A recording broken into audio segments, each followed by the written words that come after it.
And hello and welcome to Alex and no, wait a minute. Alex Connect Sandbox MTG Study session 129. Okay, that's pretty dark. Let's change that.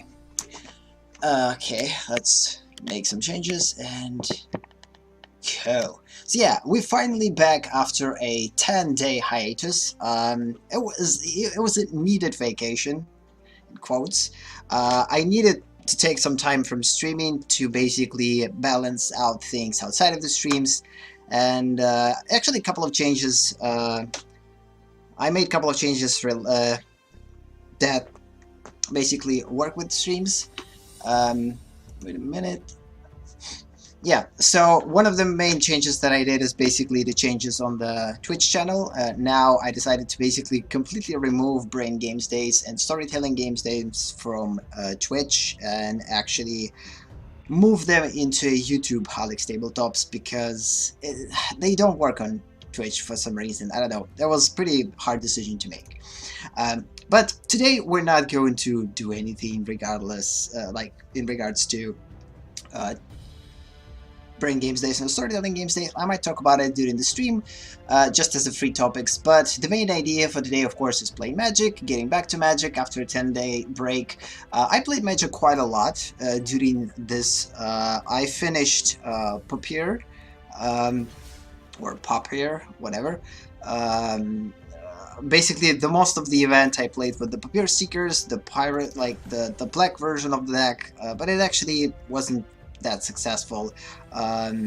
Like, it was successful at the beginning, but then it basically got bad. One deck that I basically won most of the games were Papier Seekers. It was a pretty awesome deck. I liked it a lot. I mean, this deck is basically based on lifelink, or no, based on hexproof. So basically, the main strategy for this deck is to basically put as fast as possible merfolk with the hexproof, at least one of them, choose one of them and put lots of hours on them, and basically there's no way to remove them from the game at all when you have only commons, and that way I actually won most of the games and acquired all of the copies of the cards that need to be acquired. So the main problem was to, again, we got 4 Llanowar elves with the alternative art pretty quickly. But the main problem was to collect 4 copies of, let me find it, Firemind Research. So before that, of course, I have 0 copies of the original Firemind Research, and the main idea was to basically, by the way, this sound works? Wait a minute. This sound works? Wait a minute. Okay. Get rid of the text. Yep, things are working. Yeah, I'm pretty, again, I didn't stream for 10 days, so for me it's kind of, oh no, I forgot how to do it. It's pretty weird. So, either way. So yeah, I got all 4 copies of this, so basically the first 2 copies I gathered pretty quickly, relatively quickly, but I spent like probably like 5 days to gather those 2. But then I basically decided, okay, we need to build a completely new deck and to this, and I basically did the rest 2 cards collected with this version of the deck. Pretty cool version. So the theme for today's stream is basically new year and new decks. For me, this is a new year because this is the first stream in 2019. So again, now streams are back into a normal schedule. Again, Magic streams in English are going to be on Tuesdays. On Fridays, Magic streams are going to be in Russian. On Tuesdays, they're going to be in English. And of course, the creative is going to be 3 days a week: Saturday, Sunday, and Monday. And at some point, I might, like for now, Wednesdays and Thursdays are going to be kind of free, because before that I planned Brain Games Days and Storytelling Games Day, but now they're going to be moved on like from Twitch to AleksTabletops, and because of this, and they're still paused, because of this I might still make like I need to find a balance between all these platforms, because again, I'm streaming on one YouTube channel, now I'm going to stream on the other YouTube channel and on Twitch, and the reason for separation, it's personal. Like, this is the best for me to kind of differentiate all content and not to put all content in one place, because it's kind of not working for me. I tried it for a year, it didn't work, so now it's time to change things and work on things a little bit different way and try this different stuff. Either way, so let's just start playing. So again, I will talk about like changes throughout the stream, hopefully. So again, one of the things that I changed quite a lot, again, all of these decks are kind of a new deck, so the only deck that didn't change this is Darkness Seekers, because it's still kind of in a not ready state. So in order to make this deck fine, we still need lots of cards to collect before it will work. The main idea is to build this deck around Desecrated Tomb, but in order to make this deck around Desecrated Tomb, we need a lot of milestones, which I have only one copy. We need to put lots of Wand of Verdance in play, and we need to find some type of a good balance, not just 2 copies of each card, but like have lots of copies of 4 cards in order to make this work. But for now, it's kind of, I don't know. In most cases, unless we will get 4 copies of this and find something supportive for it, this deck is not going to be played. The rest of the decks are changed. So one of the, like, this is the new deck, the Combo Seekers. It's basically kind of I completely rebuilt most of my decks. They still have the same names, but in most cases the insides of those decks are pretty different. So what we're going to do today is just going to test all these decks one by one, if we'll have time. Again, we have 2 hours approximately, and hopefully we will manage to test most of them. So the first deck that I'm going to test is the deck that I didn't test at all. This is a new version of Nature Seekers, which now works with a little bit more mana ramping in order to get to our main strategy, which is Twilight Prophet and Poison Tip Archer. One of the main ideas, by the way, is the Poison Tip Archer. The Twilight Prophet is kind of just a addition to this. And this is the reason why we have 2 Ritual of Suits, in order to basically kill all of our creatures and basically passively kill opponent. So let's just try this deck and see how it works. Again, this is probably the version of the deck that I should sign for the tournament, for the Undercity Coliseum tournament, because I did, like, I don't know, I was kind of confused for some reason after a lot of playtests, and instead I submitted this version, which is super bad. I mean, it's inconsistent, there's so many different cards here that are not necessary for this deck. A couple of them are kind of still work, but most of them, there's no definitive strategy here, there's just all over the place. And because of this, I'm losing for 3 rounds in a row. Not 3, like I won first game, then second round I lost. No, I lost first round, second round, I won third round, and now I lost fourth round. And now we basically are on round 5. I still didn't schedule with my opponent because he or she is not available yet. So again, I guess let's just warm up with the Tree Seekers, because this is a new year, new decks. I want to show a different version of the Tree Seekers. So before that, my Tree Seekers were kind of based on a Stompy version of the deck, so I had a lot of fighters. Now I don't have any fighters except Prey Upon. And in most cases, this deck now focuses on complete mana ramping and basically putting lots of big creatures in play, getting to the Vivians, getting to Groons, getting to Multanis, and putting on one of the creatures Prodigious Growth. Because of this, I actually put 4 copies of it. So it's a completely different version of the deck. I also got 3 copies of the Verdant Sun Avatar. If I will get 4th one, I will add this one too. For now, Black Worm is going to work. So yeah, doesn't have that many lands, 21 only, because we have lots of creatures that produce lands. So yeah, let's just test this one and slowly start. I'm not going to bother with rank. By the way, in terms of the rank, I got to a mythic, or to a platinum 3, and almost got to a platinum 2, but then I completely dropped platinum 3 and also almost got like dropped platinum 4. So this is not something that I need to do, so I'm not playing rank anymore. I don't want to drop it more, like, so yeah. Let's just go with the Tree Seekers now. Again, I'm pretty rusty, so it's pretty weird for me to stream after 10 days of hiatus. It's a weird thing.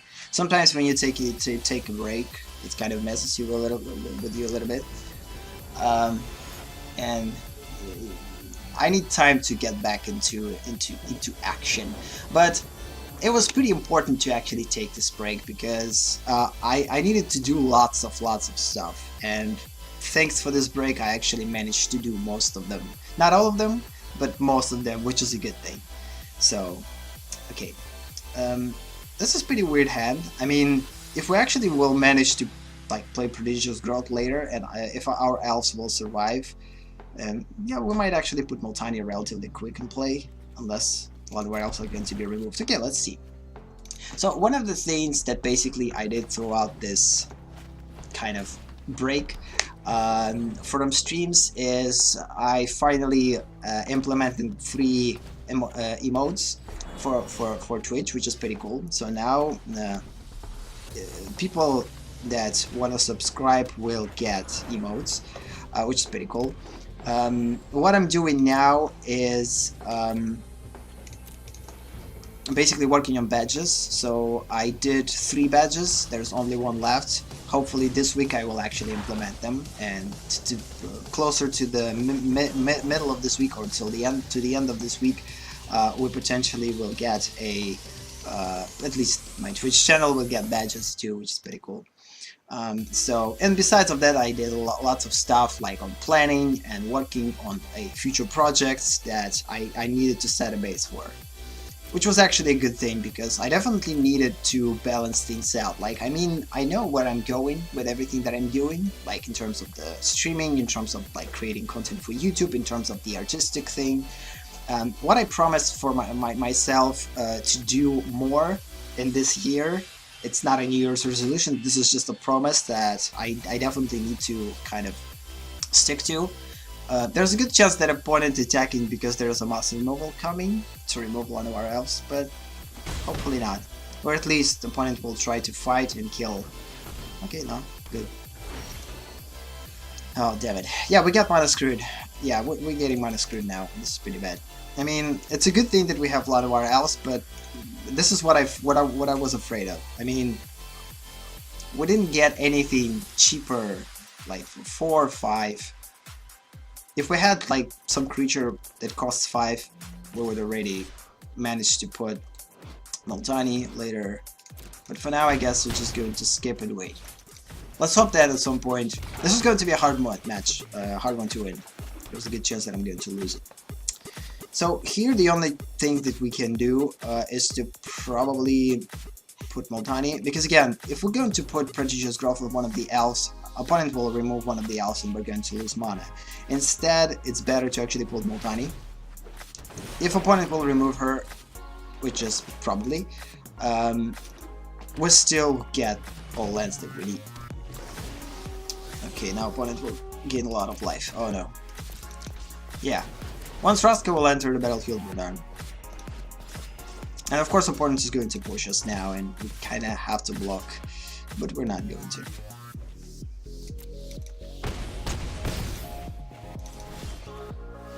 Okay, we get in lands, which is pretty cool. So, let's think.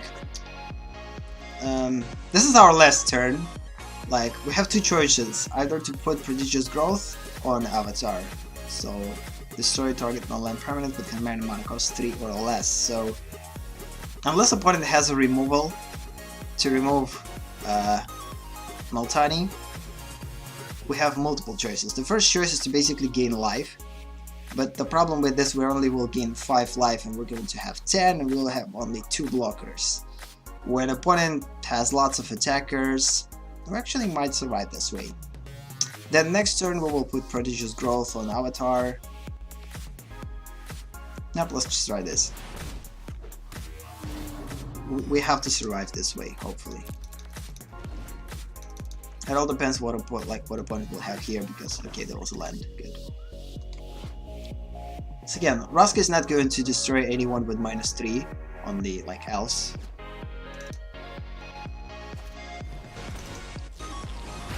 So this is interesting what opponent will do though, because there's multiple choices. The opponent might kill one of our elves, but instead it's better probably to draw cards and sacrifice in order to actually get a removal, to remove Verdant Sun's avatar. Oh, you gotta be kidding me, Chupacabra. Yep, we're done. Yep, we're done. So we actually go to die now. 3, 6, 7, 8, 9. No, we will survive. If opponent will attack with all of them, we basically will end up with just 1 life. Yeah, this match was pretty unsuccessful, unfortunately. I guess we're going to skip that one. I don't want to lose Multani. We might get another Verdant Sun's avatar, which doesn't matter actually. Yeah, we're losing this one, unfortunately. It's kind of a sucky suck.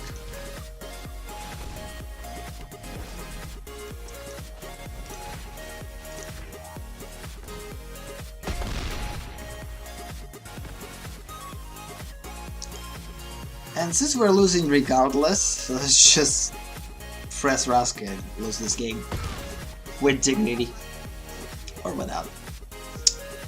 Yeah, basically we got mana screwed completely, and with this deck this is the worst case scenario. Get mana. If you will get mana screwed, not only we had troubles with mana, we actually had troubles with the first hand. I mean, we drew a pretty risky hand. We didn't have anything to play. We had lots of mana at the beginning, but I kind of thought that I will get something to play, and we didn't get there. We played pretty kind of aggressive deck, I would say, with Explore. Skibbity-ba-boom. Okay, why would I take this hand? We will get Monoflatus with this one. Okay, that was a mistake probably. Let's hope not though. As long as we have Verdant Sun's avatar, I'm fine. Love this one. Okay, potential mirror. Hopefully we're not playing the mirror deck.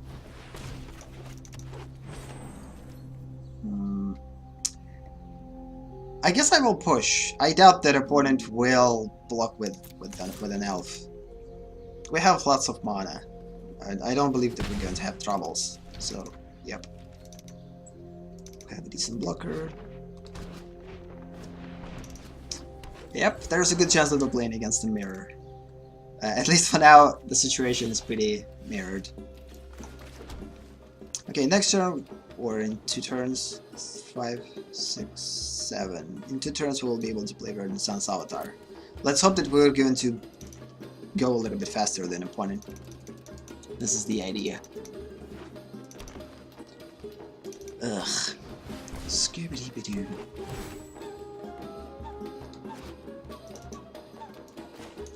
I believe we're going to play with every deck for 3 matches. This is the only way we'll be able to play all decks. So this was the first batch, this is the second, and there's going to be one more. Because I kind of want to test all of my decks now. There's lots of decks that I rebuilt throughout 10 days. Period. Now I'm going to play Magic a little bit smarter, or at least I'm going to build decks a little bit smarter than before. Like, before I was kind of, whatever. I kind of build things for fun. Now I'm building things with a little bit more efficiency. Still trying to create a fun deck, but actually make them a little bit more decisive in terms of the strategy. Okay, once Son of Freyalise is going to get to +1 counters, we're kind of done. Oh snap, yeah, we're done.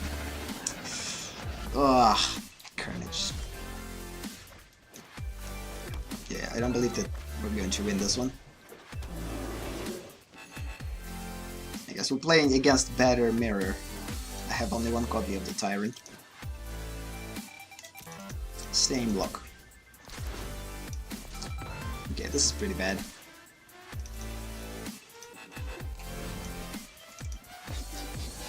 Skibbity-ba-boom.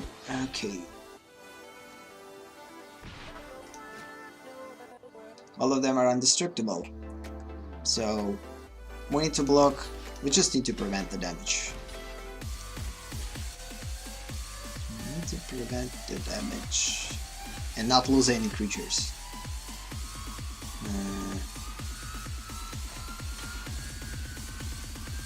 4 or 5. Yeah, opponent doesn't have enough mana to do it. Oh no, actually, opponent has enough mana to do that. Yeah, she will get lots of. Yeah, this is it.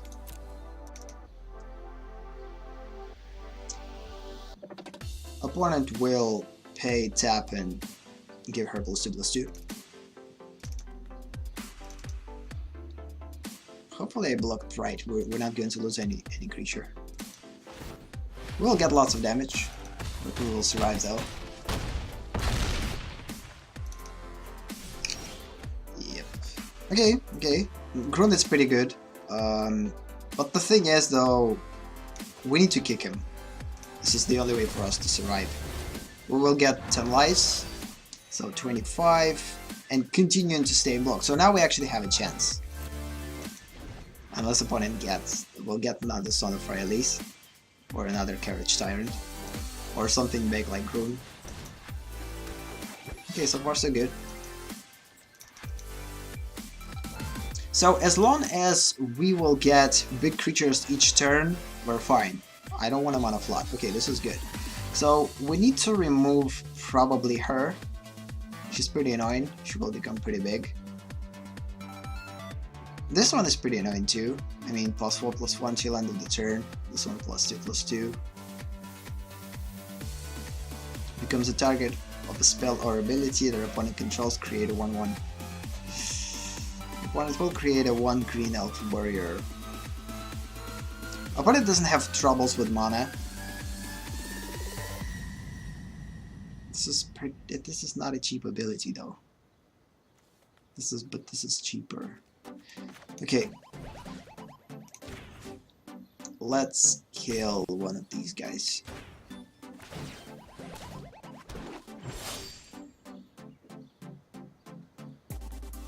Hopefully I didn't miss anything.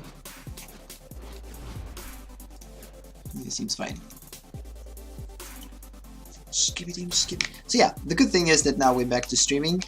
It was a good thing to take this break. As I said, I did lots of stuff that I needed to, like creatively.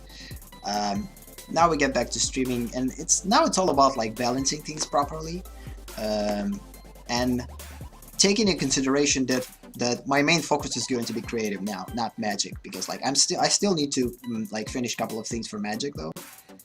Okay, let's see. If we will attack with this guy, like fully, he's going to get basically 20. There's going to be a 16 here, 8, 9, 10, 11, 12. Yeah, there's going to be enough to kill him. This is not something that I need though. Yep, let's just stay in block now. We need Prodigious Growth. Once we will put a Prodigious Growth on Grun, we're actually going to win this game. We need one freaking card, and we have 4 copies of it in the deck, so it's coming. Maybe even in a couple of turns. So there's a good chance that we're going to win this one. Oh, not with lands though. Okay, we need to put land because we might need it. Prodigious Growth is not cheap.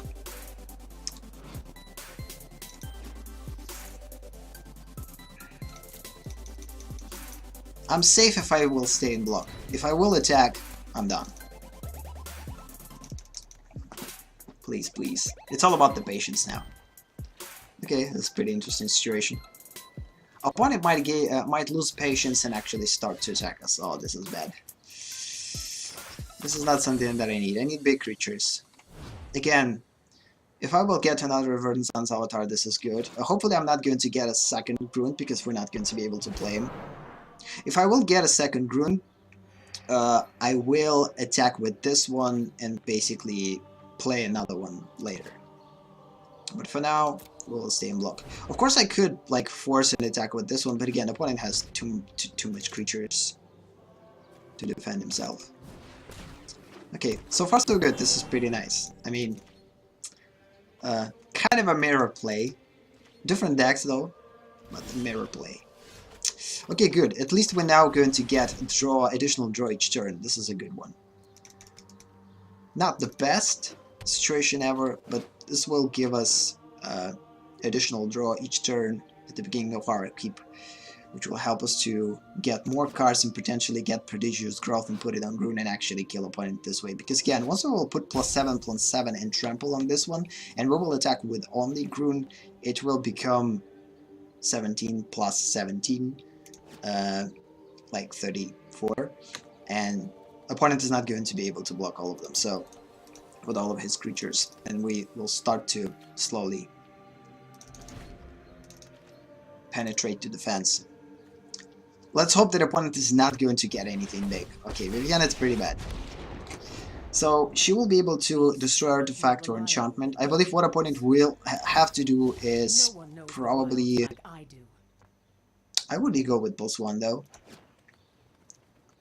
Okay, it's fine. Now opponent will get additional draw each time creature is played. It's pretty bad. Okay, please don't give me a land, another one. Don't give me another. Okay, good. So yeah, we got another Verdant Sun's Avatar, which is pretty sick. So now we'll get into the stage of getting lots of lives. But we're still not going to push with Grune. I'm still waiting for prodigious growth though. One freaking card to go into the attack mode. And this is the problem now, because now opponent is going to potentially play lots of creatures and get lots of draws per turn. Vivienne will get the draw. This one will get the draw every time that creature is played. Opponent has more than enough mana to play lots of creatures. So... okay. Pretty interesting version of the deck. There's a lot of elves here. So apparently this is an elves. Yeah, this is actually elves. And other cards. Okay, this is bad. This is bad. Oh. Not the best situation ever. Okay, this is good. This is good. Colossal Majesty, another one. So we will now get 2 draws per turn. It's kind of equal. And in case opponent decides to attack us, we still will be able to gain lots of lives with combination of Verdant Sun's Avatars. I love this card. I mean, this is one of my favorite dinosaurs in the game. I love everything that works with lifelink. Like, personally, lifelink is one of my favorite abilities. Oh,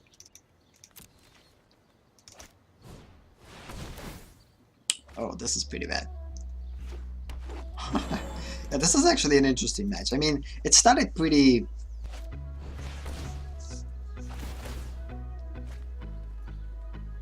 bad. Now we're actually getting somewhere. Lots of things to keep track of. I mean, once battlefield becomes this crowded, it's pretty hard to keep track of what's happening. But the main concern for us is where they are. These two guys, because each time that opponent will play a creature, they will basically produce lots of cards. And now, with Elvish Clean Color, all elves become bigger, which is bad for us. At some point, oh no. Oh my god. Okay, this is pretty bad. So now all opponent's creatures in 2 turns will get +1. And Vigilance and attack, and opponent will attack with full force. And Trample. Yeah, we're done. There's a good chance that this Son of Freyalise is actually going to kill us. Hopefully we will get something. So we need to push. We need Prodigious Growth now to put on Grune. So we will get 3 cards. One of them 100% has to be Prodigious Growth. If not, then Magic is weird.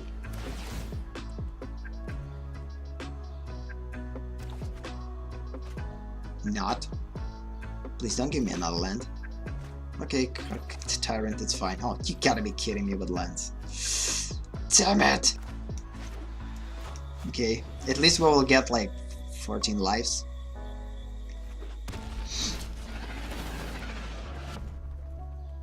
This is probably going to be potentially the first time that I will get to 100 life, if this game will like get to this level. But again, opponent will 100% will push into turns. So this turn not. Opponent will play all cards in hand because there's lots of creatures here that now can produce mana. Or that. I kind of forget about the Vivian. Yep, now opponent has a crazy emblem. We're done. You gotta be kidding. Yeah, we're done with this one. Again, we almost won this one. We needed a little bit more. We needed Prodigious Growth, put it on Grundalon Leaking and basically attack and smash opponent. We didn't get this one, which is pretty bad. The game is actually pretty slow, like has a slow progression. We still have 36 cards. Only one card on in our graveyard. We didn't get enough draws. We got Colossal Majesty pretty late in the game because of this. And opponent got Vivienne and these guys that basically increased the draws, and just because lots of draws, opponent was able to win. Why this one is 15-15? Oh, because it's equals to the number of +1 counter. Enters the battlefield, you control. Oh, for each elf. And opponent actually puts a Branchwood armor on it, which is pretty cool. Opponent decides not to attack, this is interesting. Prodigious Growth, please! It actually doesn't freaking matter. We're not going to be able to remove this emblem that gives all opponent's creatures undestructibility. So no matter what we're going to play, the only situation, if we will get Vivian Raid to a -8/2, and opponent will allow us to do that, this is the only like situation.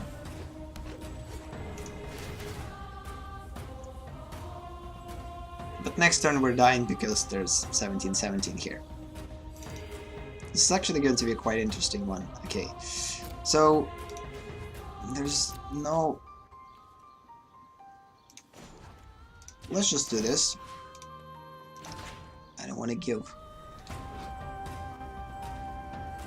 another +1 and indestructibility and vigilance. Especially I don't want to give vigilance though. No, all these creatures have vigilance regardless. Okay, let's sacrifice this one and seek. Also, we're going to see where exactly Prodigious Growth. Is it coming or not? Yeah, so after this match I will show you the emotes that I worked on.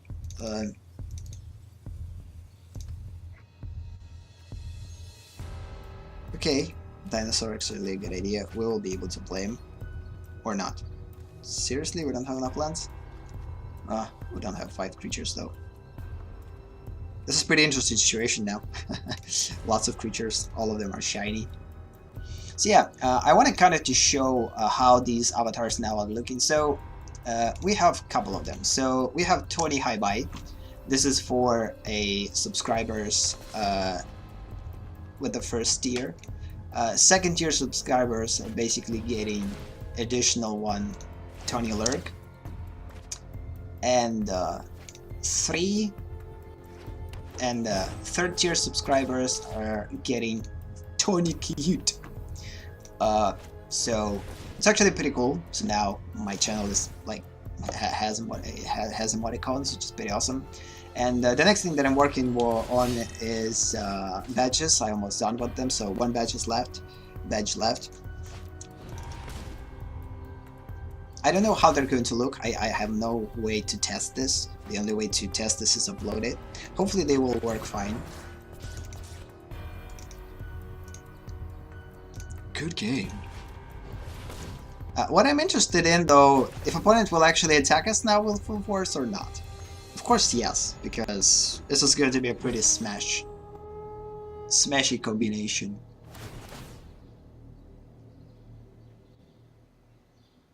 Okay, kind of want to.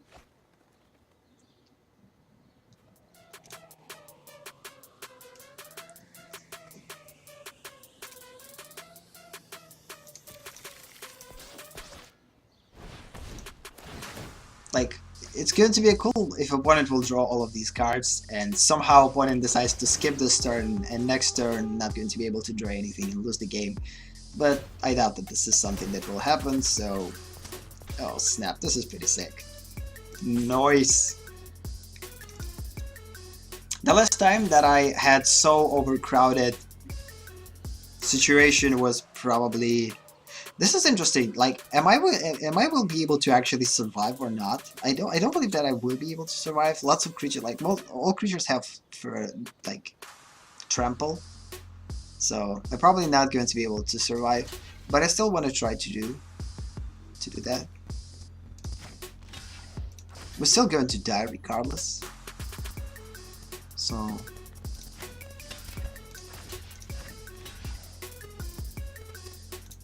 Just for the sake of...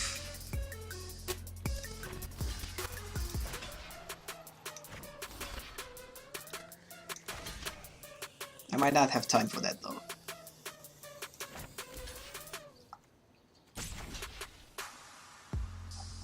Okay, so... Because we might actually survive, who knows? You never know. You wouldn't have that much time though.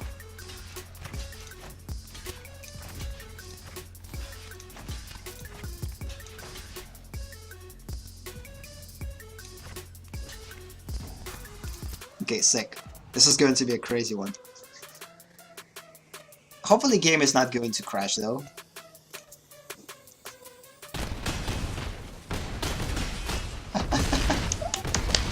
Sick. Damn. Damn. Damn. Minus 75. We basically got more than 100 damage, I guess. Okay, the only thing that I can save on this is this. Yep. I actually have this emoticon here. Ugh. Snap.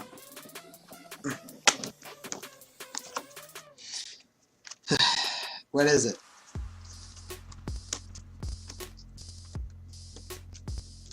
This is either massive sad or basically this. That was definitely cool. We basically got destroyed completely. Where is it? Oh, whatever. Don't have time for it.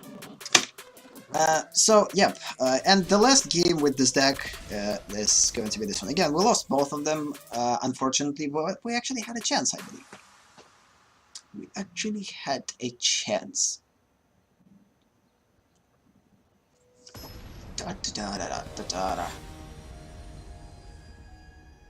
So this deck is actually working. I mean, I like it.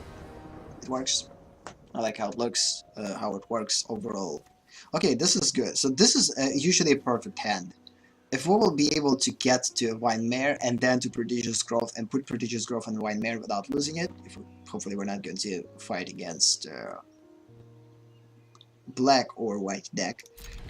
These are the only two colors that will be able to remove Hexproof creature with sacrificing and lots of stuff, other stuff. So here it's probably better. We don't have anything for free though. For now, let's just put it Memorial. Memorial.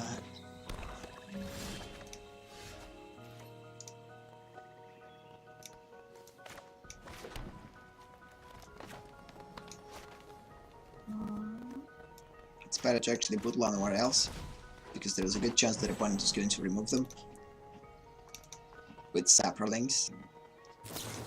Yep, fungal infection. This is pretty bad. Ugh, Yeah, we're playing against the black deck, and there's a good chance that we're going to lose this one. We lost our source of mana, and we need it so badly. Hopefully, opponent is not going to kill Dryad of the Cowl. And we'll be able to put Fine Mare in play next turn.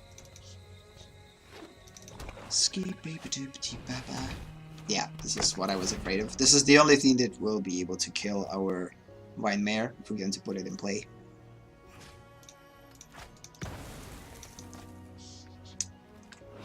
This is one of the only ways to kill Hexproof creatures. Yep, we're losing this one, unfortunately.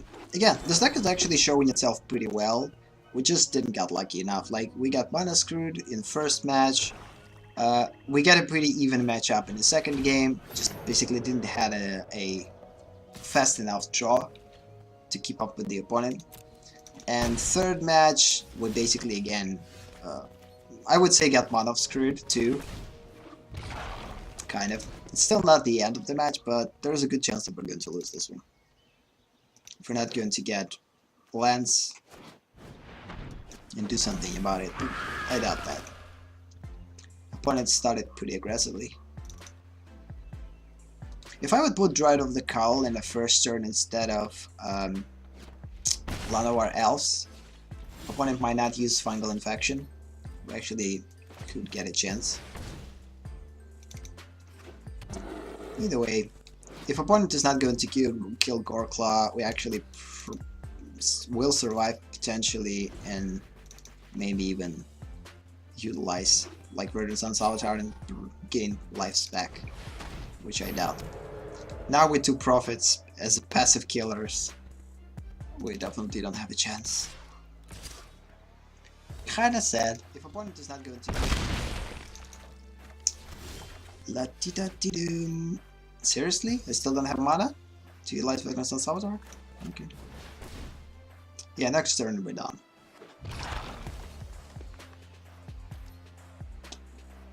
And since next turn is going to be the last, we will attack.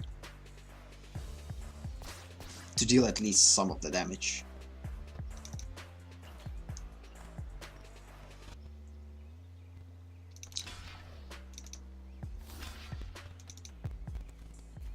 Actually, it took a pretty good hand.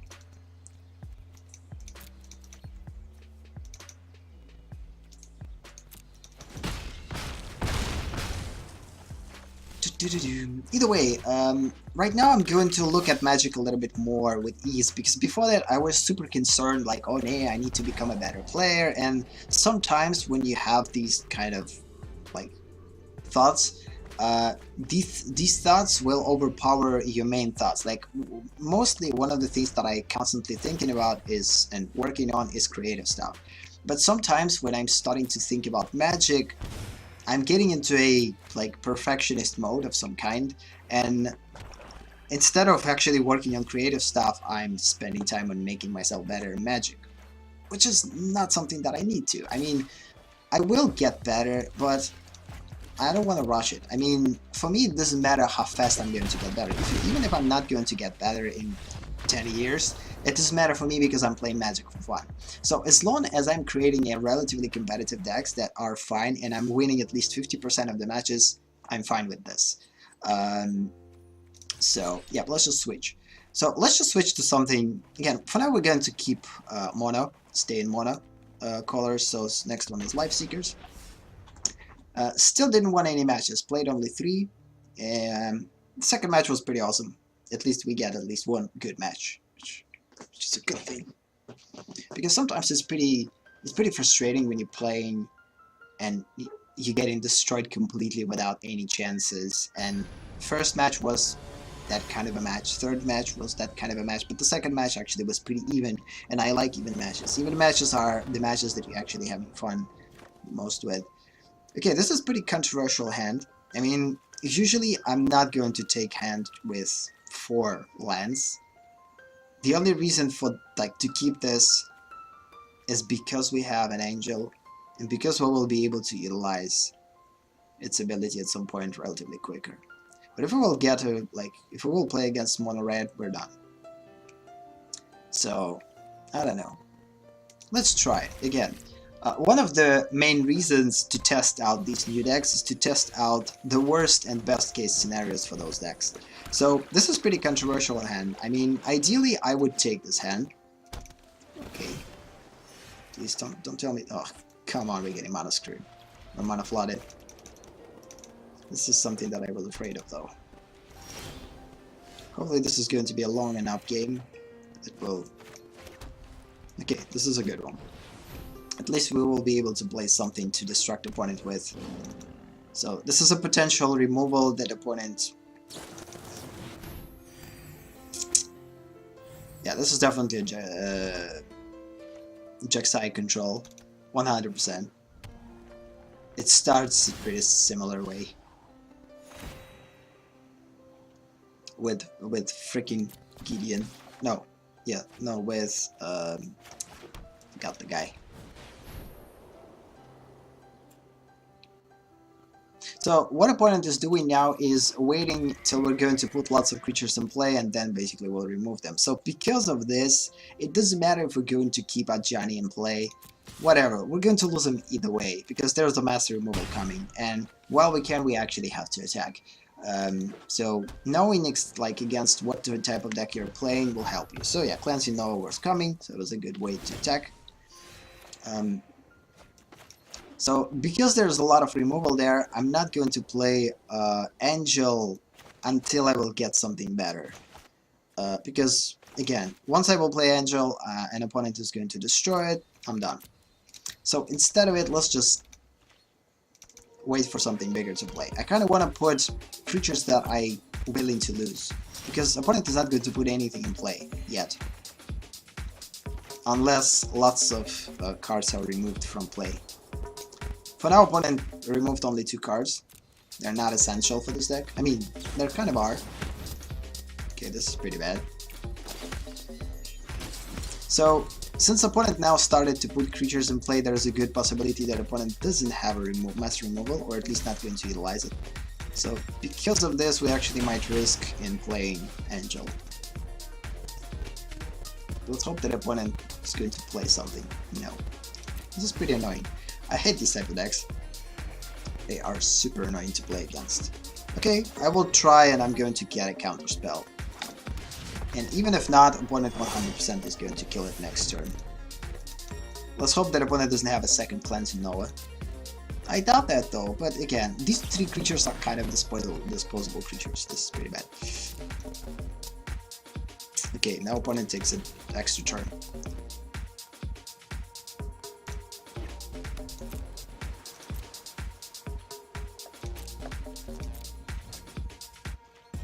That was not my turn, because it was a second turn for the opponent.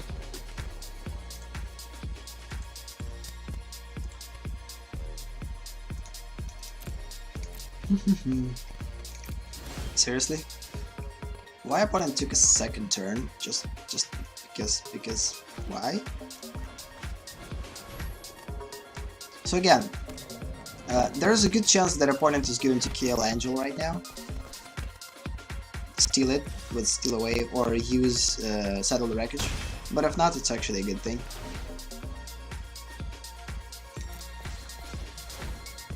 So now it all comes down what opponent has in his hand, or in her hand. Juggernaut. La-dee-doo, skibidi-ba-boom. Oh snap, this is bad. Holy crap. Okay, this is not Jack-side control. This is something different. This is pretty weird what opponent is doing. Who is going to overpower who? This is going to be an interesting one.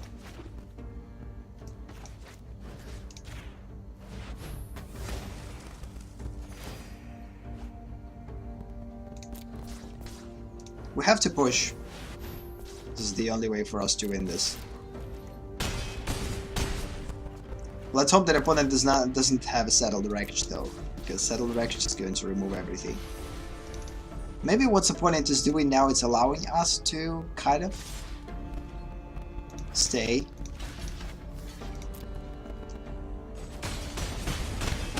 it's pretty weird deck that we're playing now against. So yeah, I'm 100% sure that now opponent is going to probably utilize Settle Direction on us. And for that reason, but again, I don't have another choice. I have to push. Because opponent might not have Settle the Wreckage. I doubt that opponent will utilize Cleansing Nova. So it's pretty risky to actually play an Angel, but let's just keep it for now. Because there's a good chance that opponent might mass removal, like use mass removal next turn. So my hope is, yeah, opponent has probably 2 more copies of this. This is one of the reasons why I'm keeping Revitalize to basically gain life back.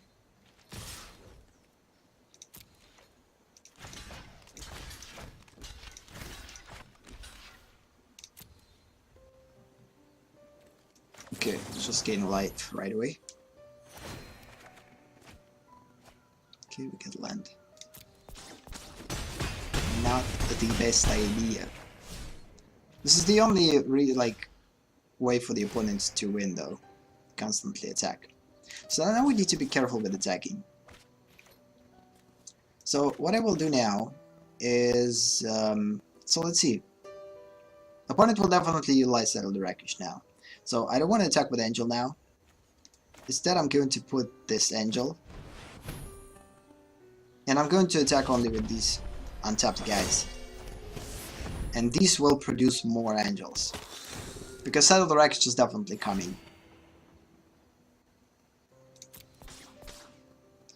So, because of this, I'm going to attack only with these 3.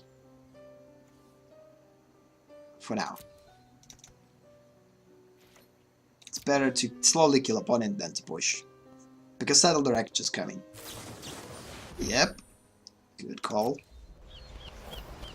So now I'm just going to lose 3 Angels, which is completely fine. I kept all of my awesome creatures alive.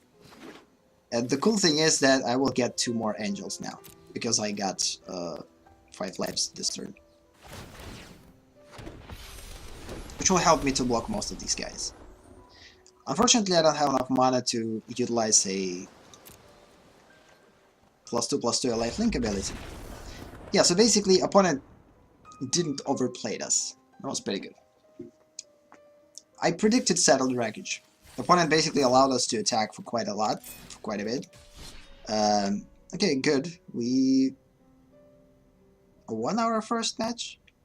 It was our first match? Yeah. Let's go into the second one. Tin, tin, tin, tin, tin, tin, tin.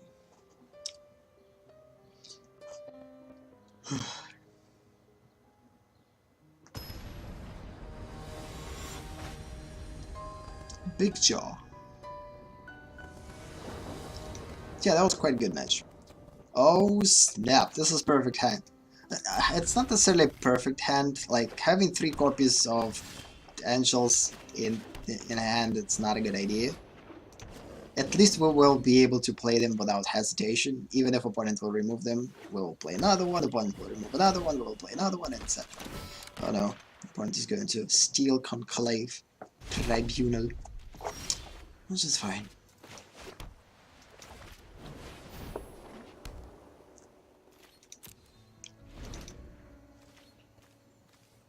So now at least, now opponent knows what we have. This is not an ideal situation.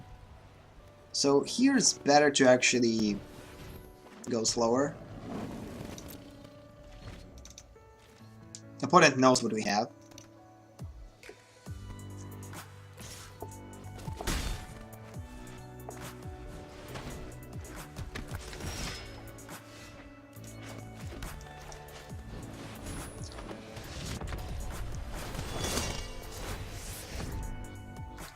Not going to be able to attack with this one. This is the exact problem.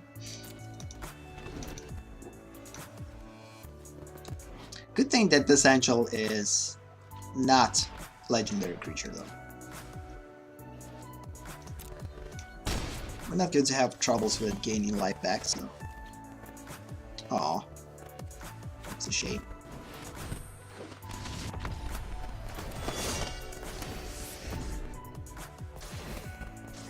Let's hope the opponent doesn't have a mass removal though. So now we actually could attack. This is pretty risky to attack though. But it's better. Because the opponent might have something to get, like, basically get -2/-2. Block with it. Murders! Let's hope that the opponent doesn't have enough removal to stop us.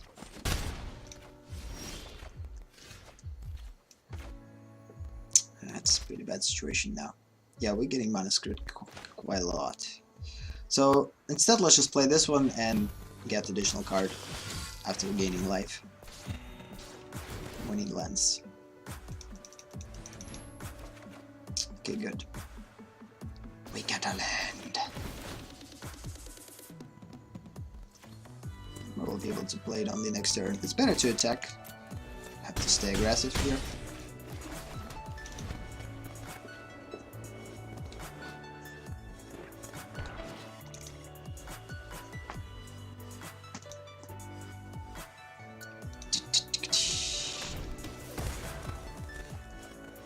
Yeah, this is a good thing, that the opponent concerned only in one creature.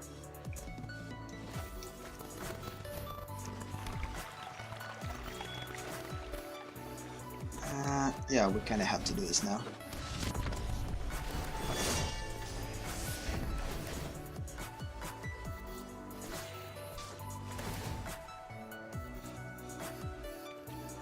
So, the whole point of the Life Seeker's deck is of course gain lots of lives, so...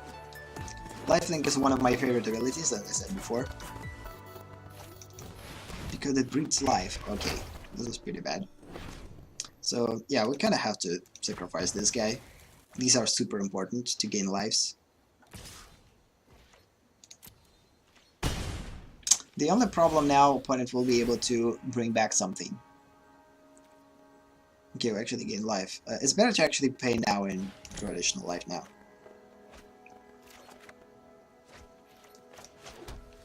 Okay, next turn we'll be able to utilize Thing with Angel, which is pretty cool. And of course we have to kill Eldest Reborn right now. Not giving the opponent the opportunity. Oh snap, actually, opponent, yeah, good. We will produce an Angel, which is pretty sick. We also will attack with all creatures now. Opponent will probably not block. Yeah, there is a good chance if opponent is not going to utilize mass removal that we're winning this one.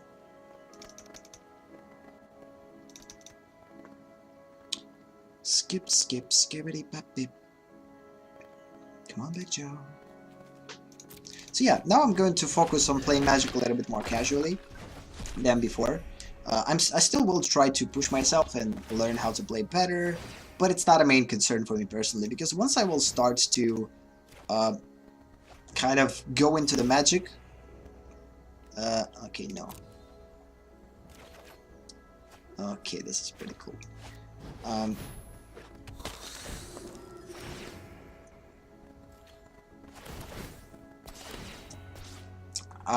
Yeah, once I will get over like, I don't know, I don't know how to properly say it. Oh snap, I actually had a chance to kill opponent. Hopefully we will be able to kill opponent next turn.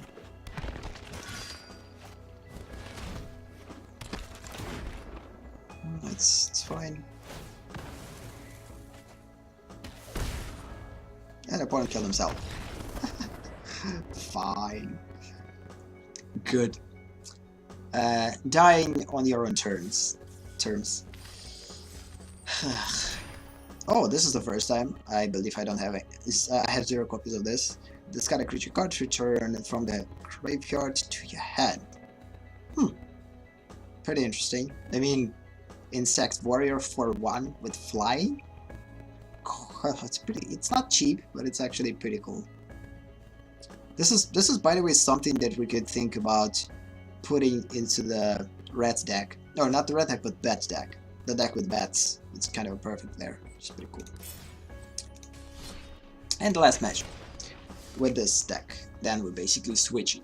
So yeah, one of the reasons now I need to kind of spend less time on Magic, or at least like I will still play the same amount of time. I mean, I will play during the streams, 2 days a week, for a couple of hours. I probably will go through the dailies, at least like try to go at least 1 match or 3 matches in it per day.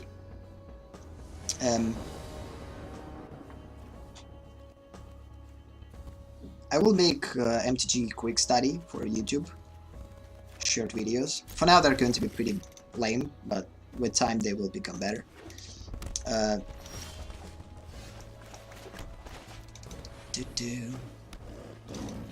So the main thing for me is to not get too, like, I don't know, too focused on Magic, because sometimes, like, if I'm starting to work on something and it's relatively easy to do this, it started to occupy all my time. This is something that sometimes happens with Magic, like, I have different priorities. In order to gain more life, it's better to probably play Diamond Mare. This is something that I'm still adjusting to, because sometimes playing Diamond Mare first is a better idea, because now each time that we're going to play White Spell, we'll be able to produce lots of things.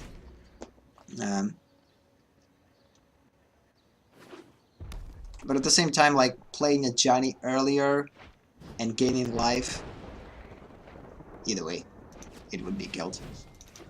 In this situation, it would be better to actually lose Diamond Mare than a Johnny. And Johnny's Primate. Okay, now good. We'll be able to play three creatures, exactly the thing that we need. Our Johnny will grow to 4, which is going to be harder for the opponent to kill him next turn. With the shock, you need to use 2 shocks, or shock and lightning strike. So it's not going to be an easy one. And we will attack.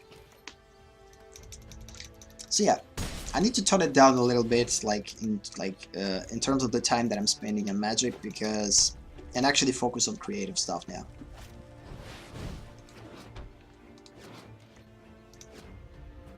More. And again, it's not going to change anything regarding the streams. Oh no. By the way, I finally got my first copy of Experimental Frenzy. It was pretty exciting.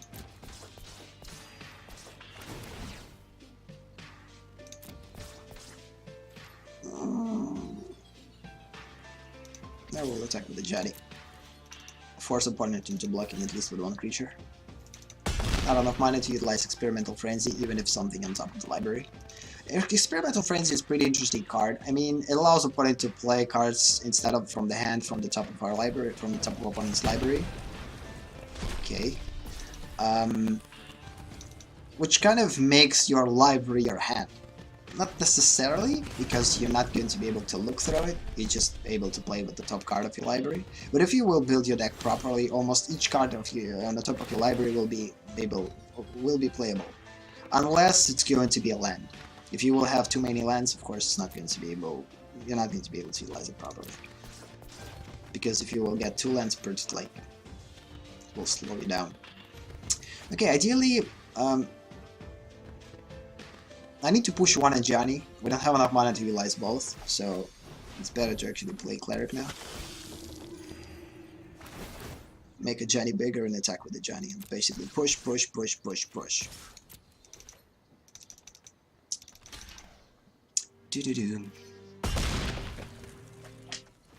So my main idea for now is I will finish with Magic a little bit in terms of like playing it too much and thinking about Magic constantly, how to become better, etc. Once I will be done with the Russian tutorial for AleksTabletops about Magic basics. There's going to be from 2 to 3 videos. The first video is going to basically explain the basics of playing Magic in Russian, from Magic Duels examples and from Magic Arena examples, and my explanation of lots of stuff. Okay, the opponent apparently has something good in the hand.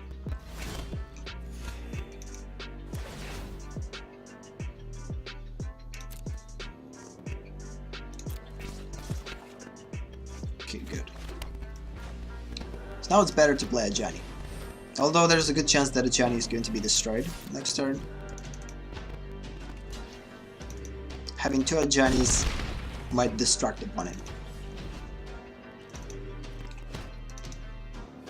Probably should take a hand if I knew that I will get a Johnny. Like, pay 2 and draw additional card. Okay, this is not good. Not good. So yeah, basically right now I'm focused on creating tutorials in Russian. So one tutorial is almost done. Like,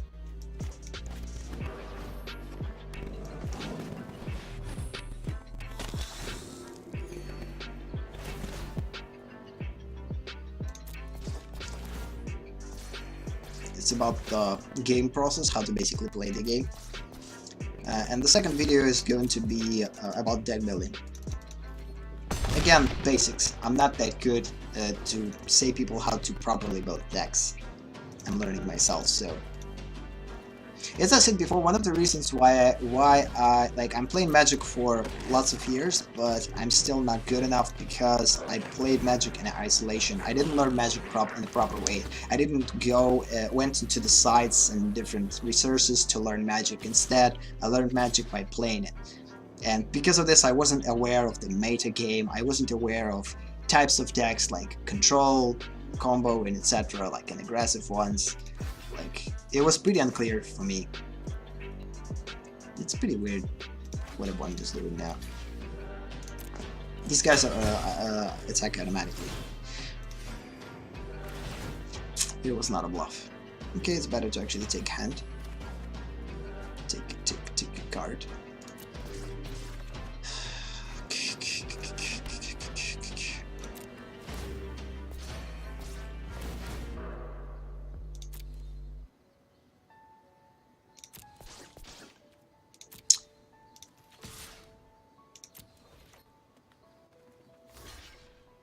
This is going to be a long one.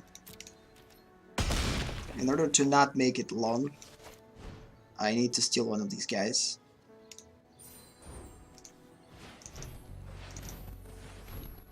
Opponent is going to produce less goblins. I have 4 copies of Conclave Tribunal and 4 copies of Steal Away. This is exactly what I'm waiting for. And another one.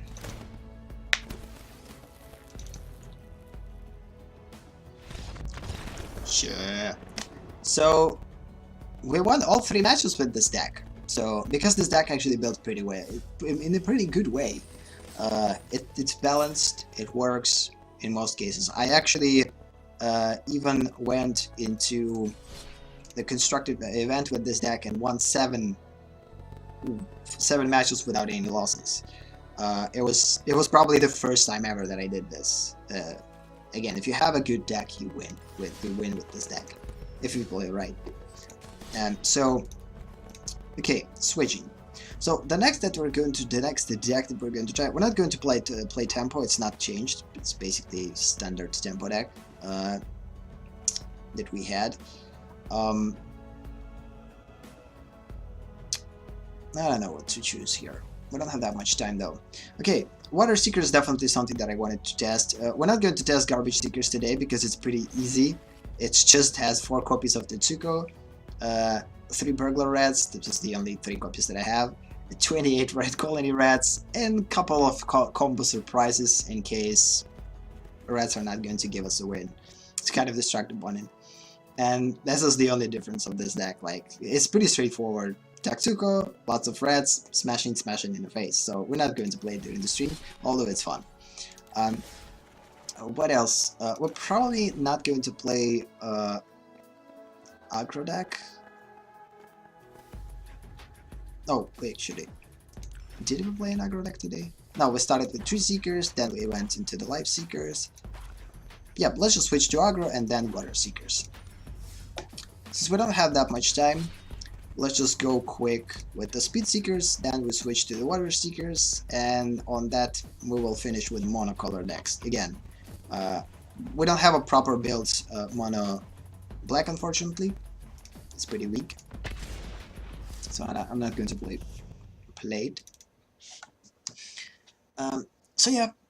So I promised myself that I'm not going to spend too much time on Magic now. Instead, I'm going to change the priorities into creative stuff, because again, uh, throughout the year, it was pretty weird how things happened, but it's actually a pretty bad hand, but let's hope that our Goddess Sniper is going to be utilized. So throughout the year, it was pretty weird for me that, like, every time that I wanted to focus on creative more, always something new happened in Magic and I needed to adjust to this new thing. So for instance, like, releasing the beta, the closed beta version, they allowed us to stream it. I was too excited about that, and it basically completely shifted my mind to thinking about, okay, it's a pretty weird situation. Putting Gather's type, it's pretty risky. There's a good chance that opponent is going to remove it. So for now, let's just go a little bit more safe. Play well for now. I still want to feel what opponent is playing. Although if opponent has a discarders, opponent will, yeah. So Fight with Fire probably something that we need to discard. We're not going to be able to utilize it. We have 4 copies, so it will come at some point. So now, let's just go with Gutter Snipe. Knowing what opponent has now. Usually this deck doesn't have that much of a removal, at least lots of versions of the Dimir control. Yeah. This is what I was afraid of in the first turn, second turn. So now opponent will remove probably, yeah, one of the fast spells. We're not going to be able to play Jaya any soon. And I doubt that opponent sees the value in Jaya, in her. So here we need to play something that actually is cheaper. But at the same time, we don't have anything else.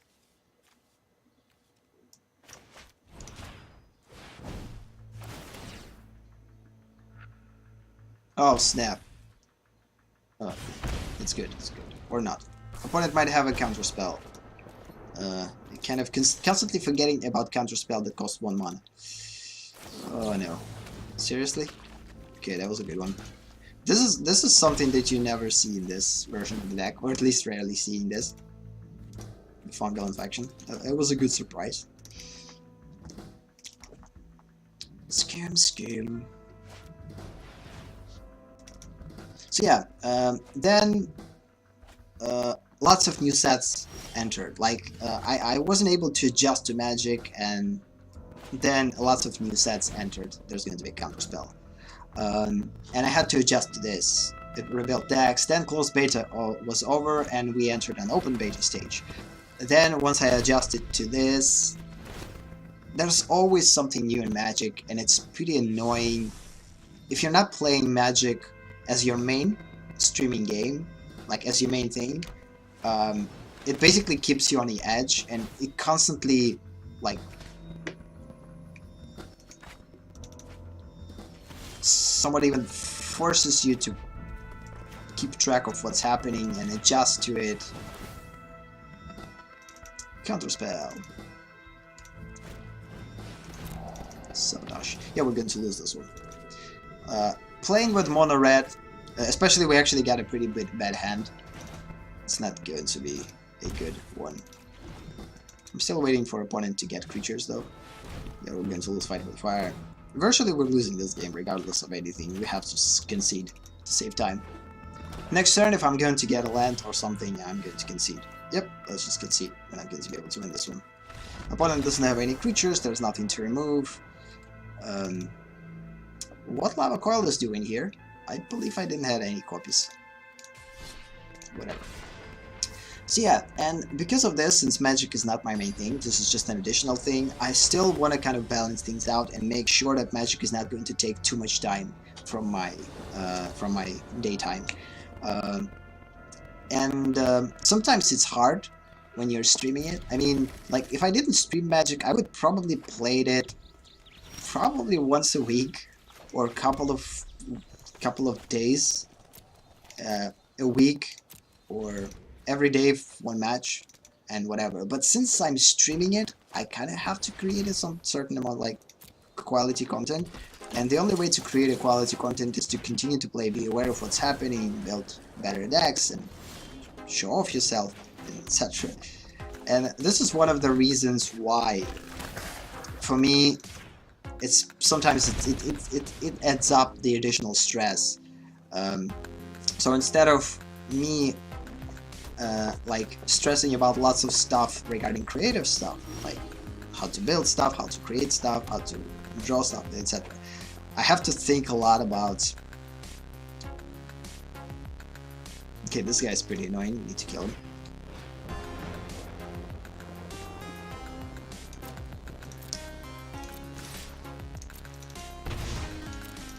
Now I need to stress about Magic too. And sometimes to stress about Magic, it's easier to solve problems in Magic. For instance, like if you have a bad hand, or what's happening? If you have a bad deck, you just basically play more, open new cards, and make your deck better. That's it. So it's easy. It's easy as that. And this is the problem with every game. I mean, if you have a problem, like if you're a creative person, if you need time, if you need to spend more time on creating stuff and less on playing, it's pretty hard to balance things out, especially if you're a streamer, because you can't basically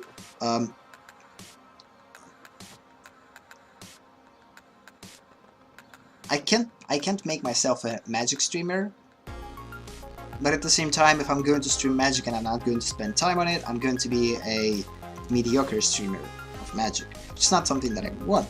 I still would want to create a relatively decent content with Magic. But again, it's a pretty weird situation overall. It's interesting.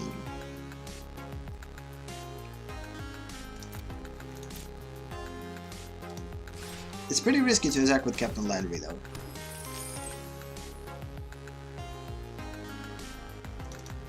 Hopefully the opponent is not going to block. I probably should attack with this one too.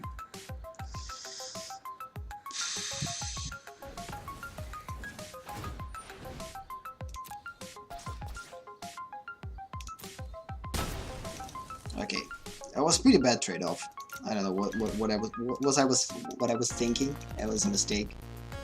Captain Landry is too important to use it on 2-3, but again, this creature with vigilance, we had to remove it, or we're not going to be able to continue attacking. So because of that, I probably should attack with Pyromancer instead of... Yeah, it was kind of a bad play. Because I'm trying to think about different stuff. So yeah, and because I need to spend more time on creative stuff and actually make it a priority, it's going to be hard for me to not make a Magic that type of a priority. So for now, I'm not going to bother about like how many matches I'm losing, how good or bad I'm playing. I need to basically enter a casual mode of playing, truly. Although I talked about like entering a casual mode of playing for a lot of months, I still not there. I mean, I'm still spending in Magic more time than I would want to. And this is killing me personally. I don't want that. I still want to play Magic for fun though, and it's not going to change the schedule of streams and videos for YouTube. But this is the only thing that I need to do for Magic. Create MTG Quick Study videos, which is easy, it's just a daily plays. Okay.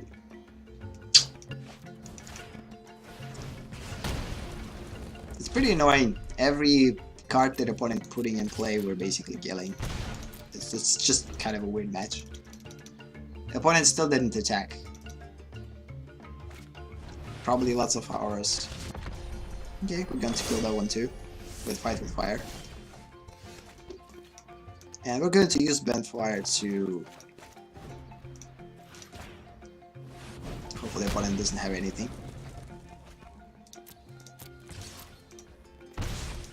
It's interesting that opponent didn't steal away any of our creatures yet. Apparently it doesn't have steal away there. So yeah, this is kind of a thing though. Now I'm trying to balance things more in this year. So previous year it was more Magic than creative, unfortunately, because I focused on games a lot. Because I wanted to kind of set the base for my channel, for my gaming channel. Then I spent lots of lots of months to basically re-uploading all content from Alex Connects to AleksTabletops. It took some time. Now it's all about finding the balance, because this is something that I truly need now. I definitely need to find balance now, and spend most of my time on creative stuff and on Magic, on the streaming. Occasionally stream out unscheduled streams if I will basically have time, or okay, this is pretty good.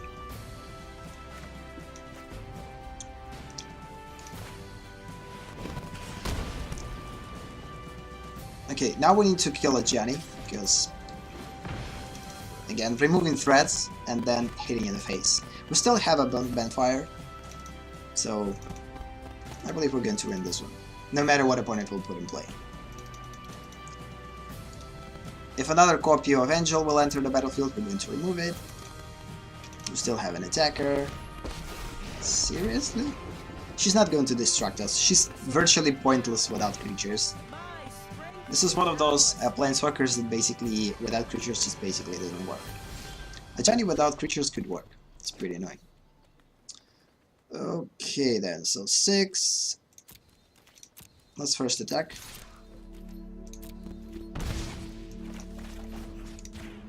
Yep, we're winning. And guess what? We have Lightning Strike.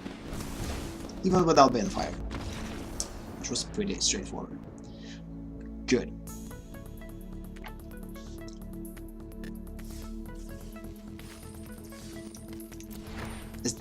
I forgot. This was our first game with the Mana Red or not? No. No. This was the second one. So the last one. Good. At least we won one. We won one game, which was like, the first was a bad hand. Second was better. Second hand was better. So yeah, I have to stop bothering about becoming like super awesome player in Magic. I'm casual player in hard. I truly have more fun from playing something weird but my own than playing something that is pre-built or something that other players are playing. So it's just personally me, and sometimes when you are losing a lot, it kind of forces you to try out some pre-built decks to understand what these decks are good about, like what makes these decks good. And when this happens, it's just basically annoying. Because it's so like at some point the game part like will take over, because playing games easier than create something. Then they're always going to kind of take an additional time from you, unfortunately. It's a pretty interesting situation. So opponent has troubles with lands. I believe we need to focus more on removing mana from opponent.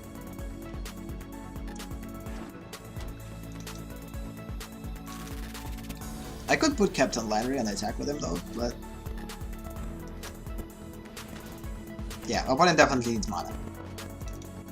Opponent even returns somewhere else because mana is so freaking important for him. Okay. Now press. Of course, there's no block. We also need this mana for later. So yeah, and I will try to not make Magic overpower whatever happens. I mean, this is interesting. So for instance, new set is coming in the end of this month. I'm still participating in Undersea Team tournament, which is fun. But what I need to focus now, I need to focus on creative stuff now more than ever.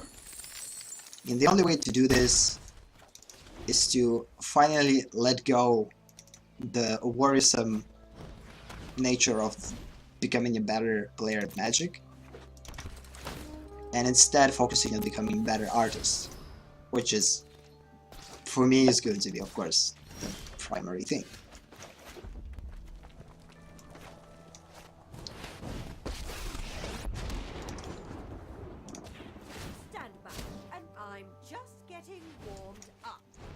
So if I'm going to slowly get better in Magic without without hasting it, just like playing during the streams, having fun. Yeah, playing during the streams, having fun. This is a pretty bad idea though.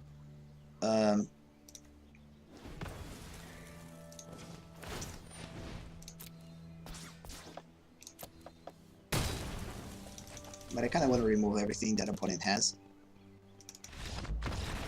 Good. And we won this one too. So yeah, instead I'm going to focus on just playing in my own way. Like, I know that it's not going to attract that many audience. Most of the audience is going to basically leave. Because people want competitive atmosphere in most cases.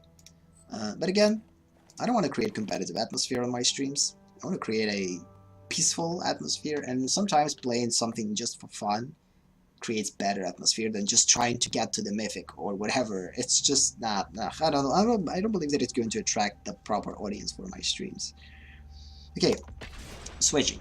So again, for now we're sticking to mono colors. So this is our last mono color. Again, we started the stream with mono green, completely rebuilt mono green. We continued then with mono white, which I didn't have at all, so it was a completely new deck that was based on lifelink. So again, we played with 3 Seekers, with Life Seekers, which was mono white. Now we're finished playing with mono red, with the Speed Seekers. And now we actually going to play our deck that works with a lot of draws. So the main idea for this deck is to draw as many cards as possible. So it's still not perfect, but it kind of works. I mean, the power of this deck in Merfolks, in most cases, so it's kind of a mono blue Merfolk deck, which focuses on drawing. And depending on like what deck we're playing against, it's not easy to play this deck. So it's not, it doesn't work against every archetypes.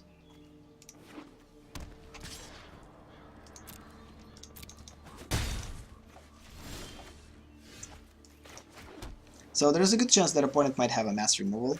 So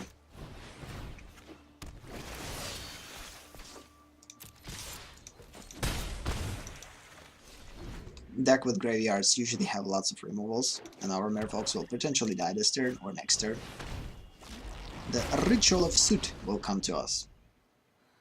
Our opponent will use -3. I don't believe though. Yep, -3. So apparently opponent doesn't have a mass removal. If opponent had mass removal, it wouldn't be the thing. Okay, so here we need to draw lots of cards. And I don't believe that we need Tower. Let's just put this one in play. And we're going to draw 4 cards after attacking. And it's better to attack, of course, Ruskin.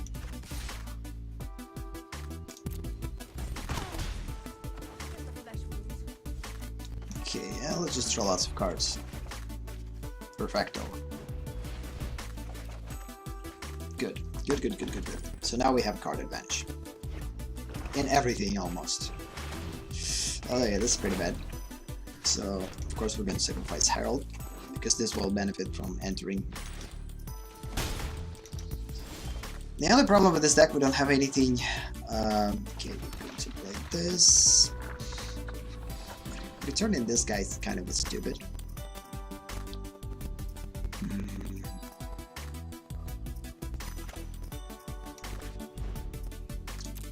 Okay.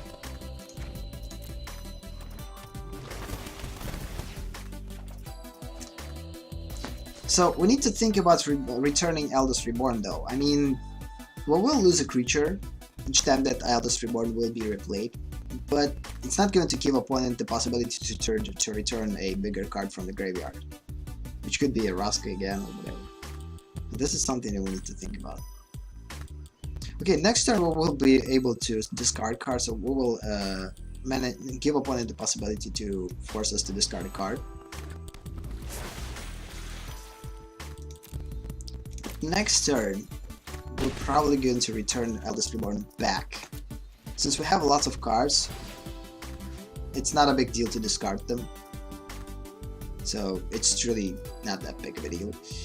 The only problem is, like, should I discard this one or this one? I mean, we definitely will need Island more than Tower. I don't believe that opponent will put anything with Hexproof, although there is a possibility of that. So. And also we have lots of cover-ups, which will allow us to return cards from the graveyard. But since we're not having it in the hand yet, this is pretty bad. We'll be able to stop it though. So here we'll probably need to play Kopala, and then return Eldest Reborn without a kicker, just regularly.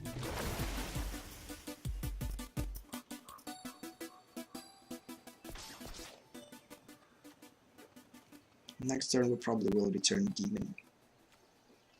Oh, actually we'll be able to kick it, which is pretty cool. And no card. So go with the kicker. Okay, it's not that big of a deal. We will be able to sacrifice one of our adepts. Well, let's just continue to attack.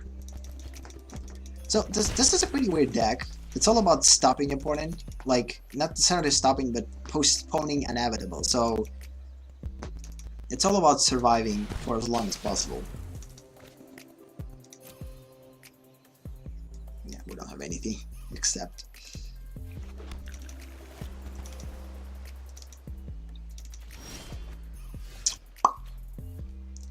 Okay, this is pretty good, but the problem now.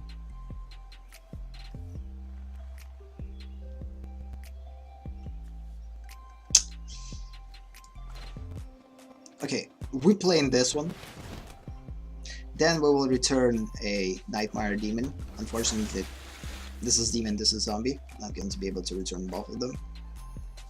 One of the reasons why it's better to return it, so one.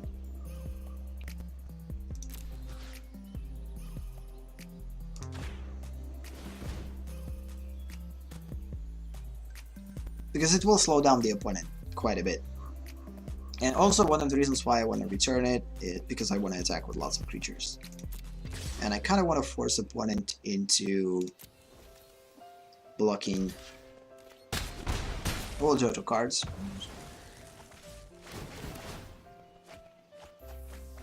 Okay, that was pretty interesting. What opponent lost there. Oh snap, again, cover-ups. Ooh, perfection. So it's actually a good idea to put Arcanist in play now. We don't have anything to bluff with. We could bluff, but like we have a counter spell for a creature. Okay, this is interesting. Gain 1 life for each creature in your graveyard. Okay, opponent gained 5 lives, which is fine. So here, what do I need to do is 1, 2, tap. We need to draw lots of cards now. And keep the rest on the cover-up. Opponent will survive. We'll draw lots of cards, like 4. Since we have no maximum hand size, we will be able to keep all of them without discarding. And next turn, if everything will be played right, we actually have a potential to win this game. So it's all about using cover-up. I will use cover-up on probably Eldest Reborn or on the Demon. These are the only 2 problems that I have. But since I have Mass Returner, it doesn't freaking matter. Oh snap. Cover up. So it's better to return a couple of returners, another sleep, and another returner. The whole point for this is to stop opponent. And now we're basically winning.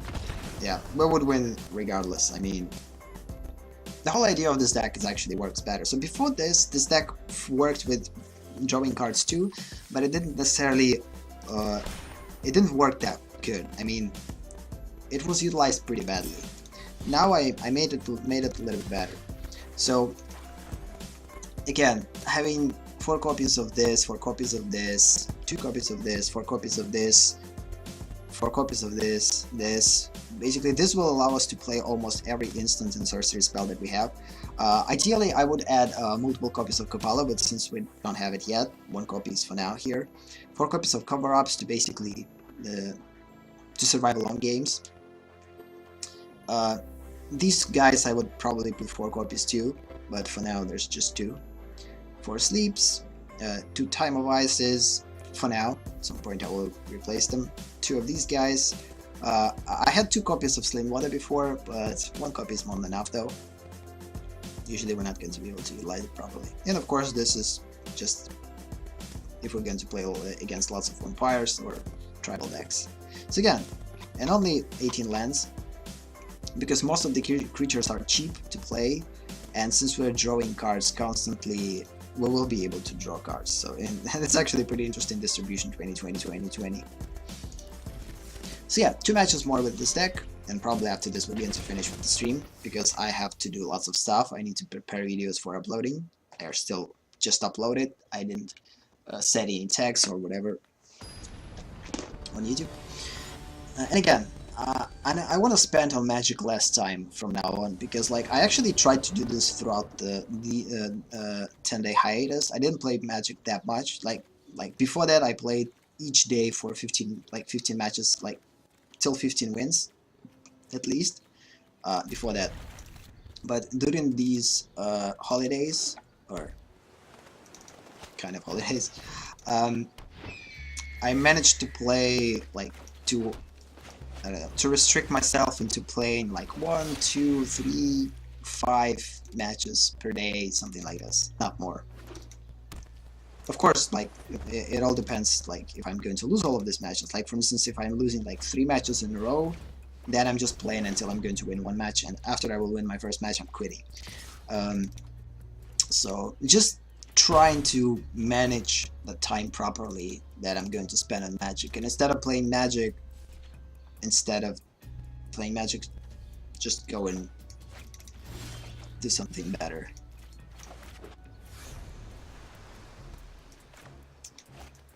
Okay, this thing is pretty annoying. We need to return it back. Opponent potentially could have a protection. If this would be a good tempo deck, opponent would probably have a protection for it. But I guess it's not a tempo deck. Although, who knows? Opt. So yeah, for now I'm going to truly try to play Magic a little bit more in terms of the time casually. I mean, I still will try to become a better player, but I'm not going to spend excessive time on it. Like sit and read some articles, or read lots of stuff and etc., or watch some other things.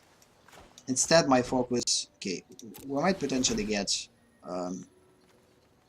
it's better to reveal this, it's not that big of a deal. Hopefully opponent doesn't have a counter spell. I would need to draw a card. Good. One of the things that I will probably change in this deck, I might remove my Mistlock Heralds. Like, once I will start to get more copies of cards that I actually need for this deck, Mistlock Heralds are going to be removed from here. They're not that efficient. So, these are going to be the first cards that we'll lose. But for now they work. They will make River Sneaks better, they're pretty cheap to play. Okay, I need Returner. I need to return to get rid of the Obsession. I have lots of returners. It's a good thing, but I don't have any. So hopefully the opponent will play something. But again, there's a 100%... Ah, damn it. If we're going to play this one, we're going to lose it. But it's better try it. Because if not, we will draw 3 cards. This is interesting. What opponent has? It's pretty weird. Like, you have 3 mana. Something with Flash. Returner. Oh, Returner. There is a potential Returner. Opponent might probably return Oracle. Yeah. And we're just going to deal for damage. Kind of wasted mana in this turn. pretty interesting. So yeah, focusing more time on creative stuff, because again, before that I talked about it, but I didn't necessarily did it that much. I just talked about it. Oh, I need to spend more time on creative. I need to spend more time on creative, but instead I found it myself, or I don't know how to properly say it. I found myself constantly playing Magic more than creating stuff, which was super bad for me. I mean, psychologically, when your main thing and when your source of income is creative stuff, and you have to spend more time on doing this instead of playing freaking game. And it was quite an interesting situation for me. Like throughout the year, games basically overpowered my brain for some reason, because it was so much easier to create content with games. Bird. Now, damn it, this is Human Wizard. We got a returner that we need, but guess what? This is a pretty bad situation.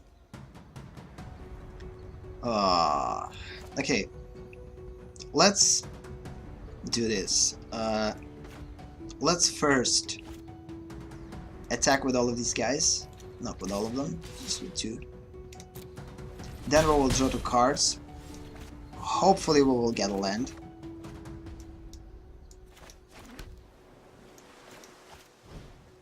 Then we will return a bird. There's only 1 bird here. This is Human Wizard. This is just a bird. Pay 1. We're not going to be able to play anything else though, but at least the opponent will use 2 Curious Obsessions, which is a bad thing for our opponent. And then we're just going to slow down this thing. Every time you cast Instance or Sorcery, it will reproduce birds. Yeah, apparently this is a birds deck. I'm not playing against bird decks that often. This is interesting. So yeah, now I'm going to play Magic a little bit less. And again, to repeat myself for 20th time, it's not going to change the schedule for streams. I'm still going to stream the way that I streamed. I'm still going to create YouTube's videos for YouTube's, but I'm not going to try to make them super awesome. I mean, again, I'm going to create whatever I'm going to create, because my main goal is, this is interesting, what it does. Enter the battlefield, choose a creature, enchanted creature is a copy of that chosen creature. This is pretty sick. I wasn't aware about existing of this card at all. Like, this is pretty sick. Cool. So, yep, this is a bird deck. This is a bird deck. So we need to draw lots of cards now. And we need to find a way to stop opponent now.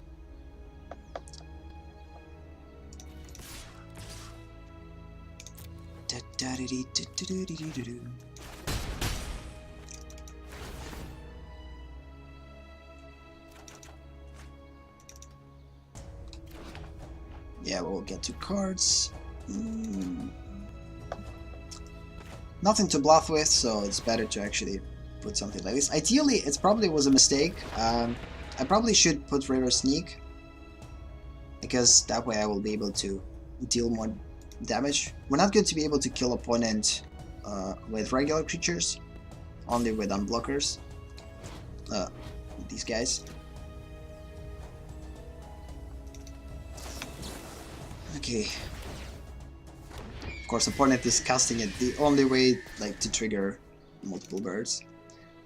Let's hope that opponent is not going to kill. Like, again, we still will be able to utilize sleep next turn. Okay, 1, 2, 3, 4, 5, 6, 7. Yeah, it's pretty close. Oh no, we're going to die. Yeah, we're going to die. If opponent has another copy, or this, 6, 7, 8, 9. I'm going to block 2 guys.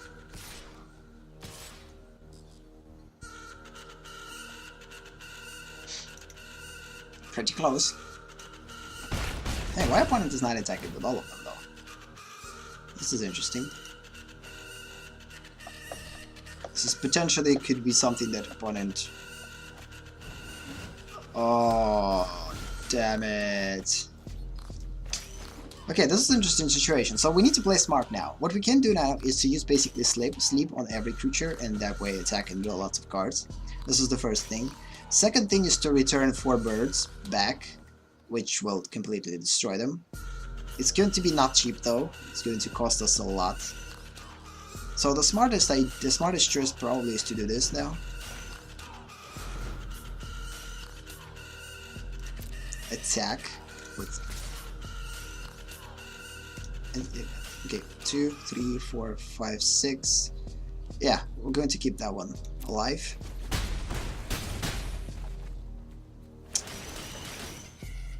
That will draw lots of cards.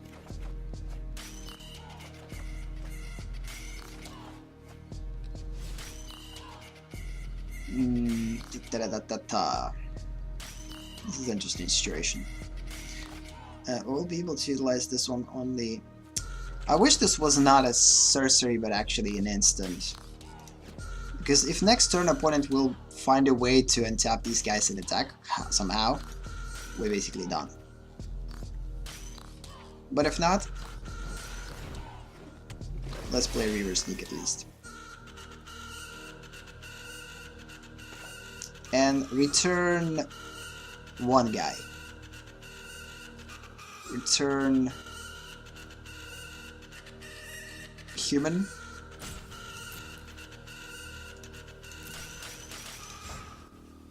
To not allow opponents to reproduce more birds. Yeah. Hopefully it's going to be a good play though.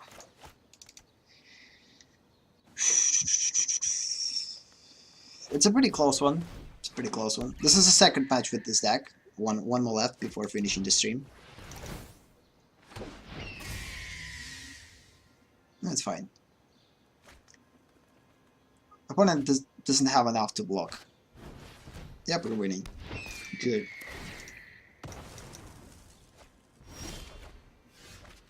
So here, no matter what opponent will do, we're basically winning. We have massive tap. It's just attack and kill. Good. That was pretty easy. So yeah, one more match with this deck, and we're going to finish stream on that. Didn't get that many wins. Again, just to revisit what we did throughout the session, we started with the Tree Seekers, with the completely new version of the Tree Seekers. Then we switched to a completely new version, like of the Life Seekers. We actually didn't have Life Seekers for a long time. We switched to then Speed Seekers, and now we're playing with Water Seekers. So we probably приветствую, Guiltior, Карелишки. Yeah, we basically played with this. We probably won 2 matches only, or one match, 2 lost, or we lost all matches. I don't know. I don't remember. So we won 3 matches with Life Seekers. We won 2 matches with the Speed Seekers, and now we won 2 matches with the Water Seekers. So it's actually a pretty good thing. Cool. Как празднички отметились? Как празднички отметились. Ну что, давайте последний матчик загоняем за Water Seekers и потихоньку закончим, а то как-то... Пообещал себе, что в новом году буду меньше времени на Magic тратить и больше на создание вещей. Это не изменит мое расписание по стримам, я по-прежнему буду стримить столько, сколько я и стримил, и те же видосы делать, и по-прежнему хочу создать туториал по Magic. Я точнее его делаю, я планировал его до Нового года выпустить. Это базовый типа на основах. Вот. Я очень много времени потратил на его переписку. Я имею в виду, видео осталось таким же, как и было, но очень много времени пришлось потратить, чтобы реально собрать всю информацию и скомпоновать, чтобы ничего не забыть. То есть есть вероятность, что больше туториалов я делать не буду, да, я хочу сделать один хороший туториал, в котором будет все. Да, то есть как бы все основы. Я не хочу просто наклепать быстрый туториал, выпустить его и забить, да. Вот. Реально хочется сделать хорошую вещь. Вот. Она все равно не будет супер-мега офигенного качества. В реале я бы сделал какой-нибудь офигенный курс. Но на курс, к сожалению, времени нет. Может быть, в будущем когда-нибудь я сделаю курс по Magic, когда чуть лучше стану как игрок и больше опыта приобрету. Переставать играть в Magic не собираюсь в любом случае, да. Самое главное, это сейчас просто перенести баланс Magic немножко больше на креатив, потому что прошлый год очень много у меня Magic отнял времени. Очень много. Ну, очень много времени, которого я жалею немножко, да, потому что я намного продуктивнее был бы в креативе, если бы Magic столько не играл. Так, неплохо, долго пробовал разные колоды, по итогу все же сел на моноред, просто чтобы быстрее нафармить. Да, вот эта проблемка, да, то, что со временем мы играем, и рано или поздно нам приходится выбирать, да, если у нас немного времени есть, то нам приходится выбирать что-то просто быстрое и эффективное. У меня тоже с этим проблема была, особенно вот в течение этого года с выходом арены. Что выбрать, да, потому что вначале я сначала играл просто за все деки, которые попало, потом я экспериментировал с огромным количеством разных дек, но потом, когда ты начинаешь осознавать, что времени не так-то много, тебе нужно уже выбирать, за что играть и за что не играть. И когда ты в такую ситуацию попадаешь, всегда выбираешь не совсем то, что хочется играть, а то, что эффективнее, то, что быстрее даст делики. Вот. Именно поэтому я считаю, что нужно как-то так. Выбирать какой-нибудь один день, если реально очень мало времени, на Magic или 2 дня, это как раз то, что я делаю во время стримов. Выбираю какие-то 2 дня, когда моя основная задача это по пару часов в день, во вторник и в пятницу, просто порадоваться Мэджику. Поиграть, получить массу удовольствия, поиграть в свои любимые деки, без особого беспокойства о победах, поражениях, просто тупо получать удовольствие от игры, тестить вещи, играть и так далее. А в обычные будние дни, когда у меня есть время только там 30 минут в Magic, там поиграть, и иногда даже вообще нет времени, просто тупо фармить, да, то есть как бы чуть по-быстренькому делать. Так, нам нужно быть аккуратным. Ща, у оппонента может быть очень... У оппонента может быть Settled Wreckage, хотя вряд ли. Если бы у оппонента был Settled Wreckage, оппонент бы уже его использовал. Давай так пойдем. И оставим Блинку в Най, чтобы вернуть 4-4 в следующем ходу. Поперли в полную атаку. Рискованно против белых, но тем не менее. Так, Тайл сначала играет до 15 побед на монореде, а дальше по настроению. Ну вот, да, вот. Просто иногда, когда играешь вот до 15 побед, да, когда вот чисто вот этот марафон фигачишь, очень быстро энергия заканчивается, и потом уже тяжело мотивировать себя, особенно если там очень много матчей проигрываешь. Я иногда легко вытаскиваю 15 побед, а иногда еле-еле до 2 дотягиваю, до 3. То есть реально день на день не приходится. Иногда реально получаются хорошие дни, иногда плохие. Но основная задача это не просиживать в Мэджике дольше, чем необходимо, потому что это реально очень легко себя потерять. Вот. Потому что играть в игры намного проще. Надо было его возвращать до этого, блин, ступанул. Если бы вернул его до этого, он бы не нанес дамагу нашему Херальду. Так потеряли как существо. Печально. Ладно, все равно нормально. Несмотря на то, что этот матч я все-таки прокакаю. Потому что здесь как-то все не совсем весело началось.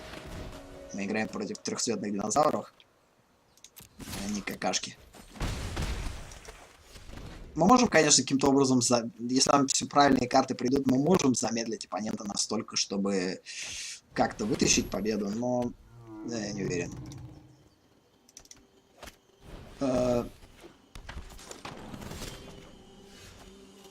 А насчет карты, которые в турнире-то упадают, есть вероятность, что они, ну как, поначалу в старых версиях, да, они действительно были фиксированными, то есть они не особо распространяются по разным сетам, там есть какие-то определенные карты, которые выдаются только в турнире, и ты не можешь через турнир получить все возможные карты. Такое было раньше. Сейчас я не так много играл в эти турнирчики, поэтому не могу сказать. Поначалу такое впечатление действительно было. Действительно, было такое впечатление. Реально казалось, что так оно и есть. Сейчас я не скажу, что это так. То есть, какая-то часть меня думает сейчас, что... Так, это рискованно. Так.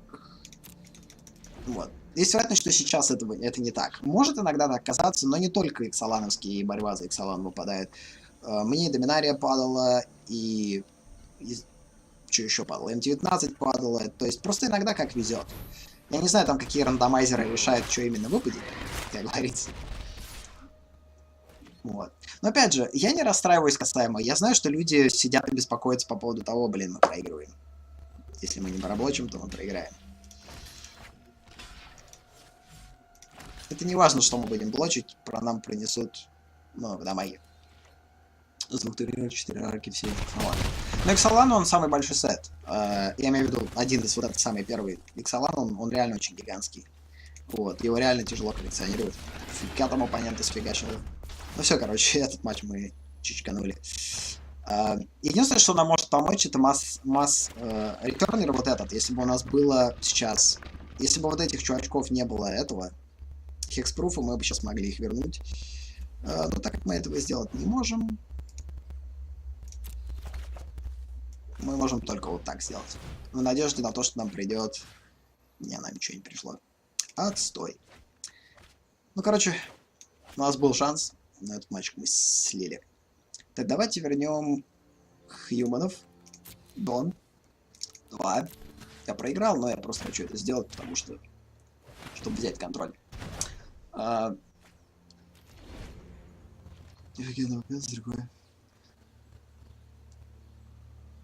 Вот, да, насчет... да, возвращаясь, да... что-то я начал что-то говорить, отвлекся и забыл. Проигрыш немножко огорчил. Ну, пока мы говорим, можно еще немножко поиграть тогда. Вот, я думаю, на полчасика я растяну немножко тогда стримчик, чтобы немножко поболтать, и можно как раз обсудить эту фишечку. Тогда давайте сейчас... Ну что, 3 матча мы за эту сыграли, тогда давайте остальные 3 матча мы зафигачим за что-нибудь. Что я еще не тестил?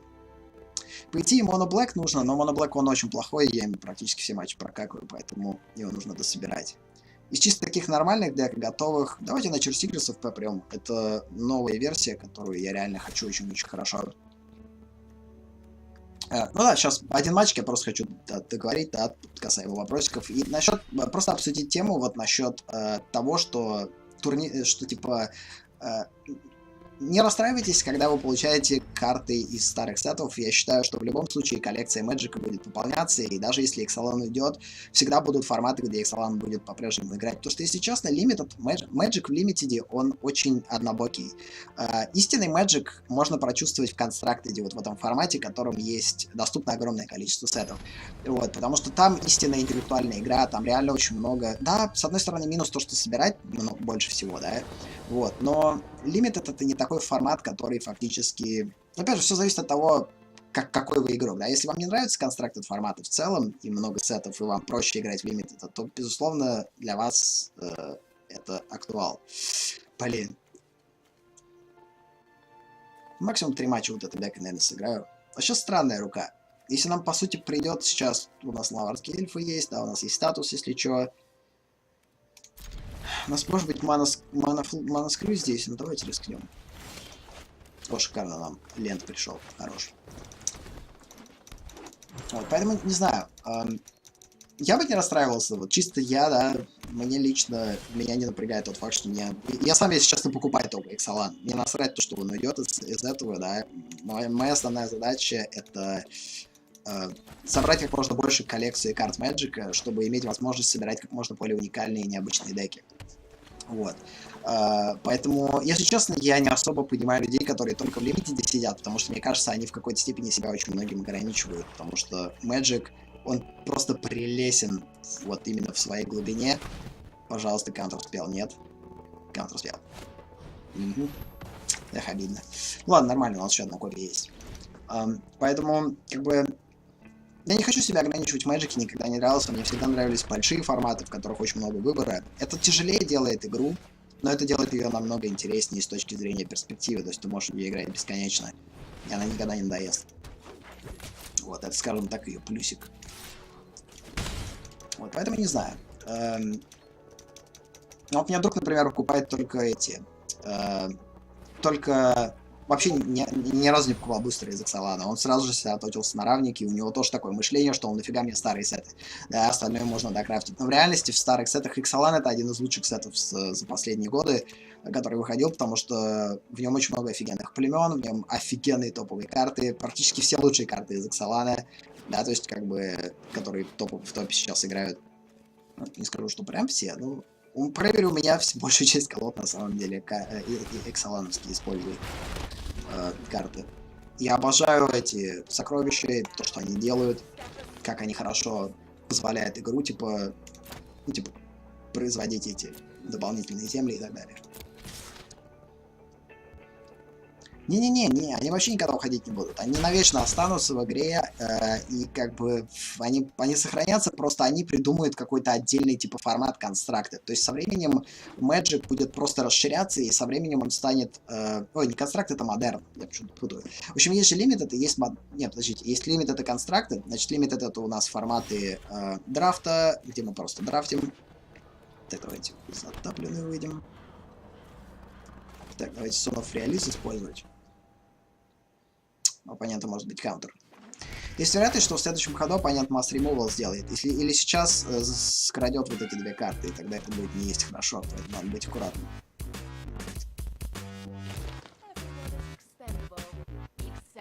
Сейчас скажу. Просто ситуация опасная. Давайте не будем атаковать. Я почти уверен, что у оппонента есть масс ремувал на это.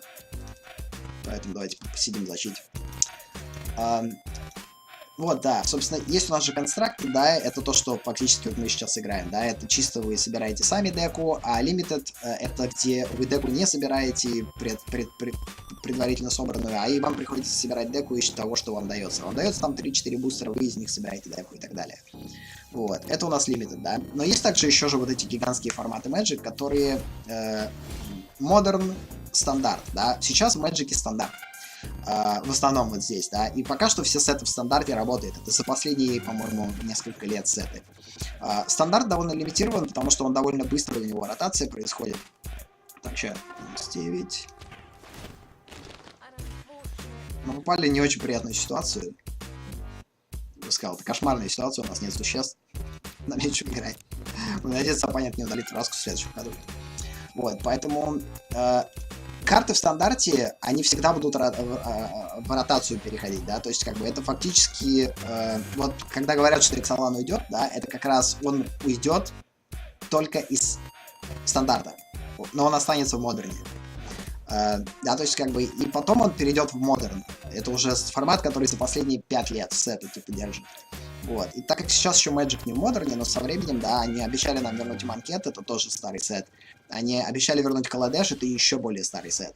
Вот. Это вообще еще до Эксалана они выходили. И они их уже в игру вводили, просто с выпуском открытой беты, они их пока из игры убрали, чтобы не перегружать игру. Но в реальности у нас даже эти форматы были.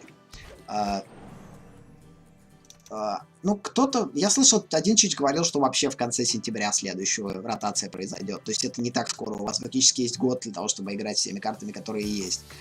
Кто-то говорит, что один из сетов уйдет с выходом, типа, равники новые в конце этого месяца. Но я так не думаю. Поэтому я фиг его знает. Я сам не особо слежу за этими вещами, прям вот настолько сильно. Поэтому не могу прям вот с уверенностью сказать, когда именно эта ротация произойдет. Я бы не беспокоился, потому что стандарт, он довольно лимитированный, да, то есть в том плане, что там всего-навсего сеты за 2 последних года, и вот это одна из тех вещей, которые мне не нравятся во всех этих карточных играх, то, что ты не сможешь успевать, не отводя на игру нормальное количество времени, супер в нее не задалбываясь, успевать собирать все коллекции для стандарта, и при этом в топе постоянно сидеть и выигрывать, да, то есть, как бы, это реально очень тяжело сделать. Многие в стандарт играют, потому что это более дешевый формат, но по мне это намного более дорогой формат, потому что тебе нужно постоянно, как можно быстрее фактически собирать коллекцию, пока эти сеты еще актуальны. Как только эти сеты выходят, ты фактически все, что собрал, бестолковым становится, да, и это как-то не совсем здорово. В модерне плюс заключается в том, что даже если ты эти, как бы, сеты собираешь, они всегда остаются, и ты всегда можешь в них поиграть. Да, то есть, как бы, если, по крайней мере, только вот про модерн смотреть. Вот. Не знаю, модерн чисто лично для меня просто формат вообще любимый. Обожаю его. Вот. А если из модерна потом, соответственно, карты уходят, то потом мы переходим в винтаж, это уже более расширенные сеты. Но если честно, из модерна выйти довольно тяжело. Вот. Там сеты за последние 5 лет это реально нехило. Поэтому, в общем, да, ответить на вопрос, они никогда не будут уходить, потому что я что-то затянул с ответом, как всегда. Сеты никогда не будут уходить, они будут просто расширять форматы, да, и просто нужно понимать, какой формат вы фактически... на каком формате вы лично сосредотачиваетесь. Так, с землями у нас проблем нет. Так. Оппонент спас своего этого, сбросив 3 карты. Оппонент все-таки был Settle Breakage, хорошо мы предсказали. Не отковали. Вот, поэтому самое главное это просто понимать вот эти, есть чисто вот эти же форматы, да, вот эти как раз драфты, да, про которые я сейчас скажу. Вот, драфт, силит и... Драфт и силит это основные, как бы, эти форматы. Будем надеяться, контрспела не будет. Оппонент нехило в раску долбит. А чем оппонент в раску шибанул? Почему у нее так мало? Так. Нет, пока не будем добирать. Вот. В общем, есть, скажем так, огромные так называемые... они, наверное, не форматами называются, а виды игры. Это модерн, еще раз говорю, где у нас за последние 5 лет сеты, и стандарт это за последние несколько лет сеты. Вот как вот самые быстрая ротация происходит, соответственно, у сетов за последние 2 года этих у лимитедов. Мне кажется, так во всех играх, поэтому если играли в похожие игры, то там примерно так же и в других играх. Хардстоуны, мне кажется, так же. Хотя фиг его знает. Вот.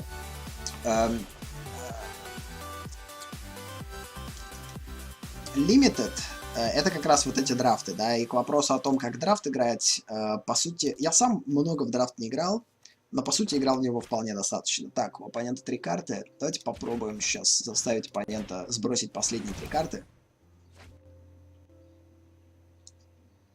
чтобы спасти этого 7-7. Ой, ешкин кот, оппонент контрспел. Про драфты, короче, так. Вам дается несколько, фактически... Ну, в общем, в реальности драфт происходит довольно прикольно. Вы начинаете, соответственно, вы играете с множеством игроков. В реальности они здесь вот также будут реализовывать. Вы сидите за столом, и вам... В общем, каждый из вас открывает по бустеру, и эти бустеры начинают передаваться по рукам, то есть по кругу, по столу. И каждый бустер, который вы берете, у вас есть там 15 секунд или 30 секунд для того, чтобы выбрать из этого бустера карту и оставить ее в потенциально свою колоду. То есть суть драфта заключается в том, что там нужно очень быстро, очень хорошо знать мету и очень четко принимать решения, какие потенциальные карты вы взяли, помнить, какие карты отошли, какие потенциальные карты в этих бустерах были. Ну, то есть реально очень хорошо надо разбираться в самой игре. Для меня реально драфт очень тяжелый. Есть люди, которые реально офигенно играют в драфт, и есть люди, которые в драфт вообще не секут, потому что это тяжело для них. Но они офигенные про в обычном Мэджике, в общем, там, в constructed форматах. Вот. Драфт не для всех, потому что нужно реально очень хорошо разбираться в игре, нужно понимать карты и так далее. Ну так вот, мы выбираем эти карты за каждые 15 секунд, пока, короче, все эти бустеры не закончатся. Как только все эти паки закончатся, там, по-моему, сколько, я не знаю, то ли 5 паков открывается, в общем. Вот, и пока все эти 5 паков не разберут, играющие, драфт не закончится. Как только драфт заканчивается, вы в итоге остаетесь с колодой тех карт, которые вы набрали за этот драфт. Короче, мы проигрываем этот матч. Вне зависимости от ситуации. Сижу в блоке. У нас земель недостаточно, не надо было жертвовать. В общем, я, наверное, не очень хорошо объяснил, потому что, говорю, я немножко во все стороны пытаюсь говорить. Вот. Но, в общем, в целом пропускаем это.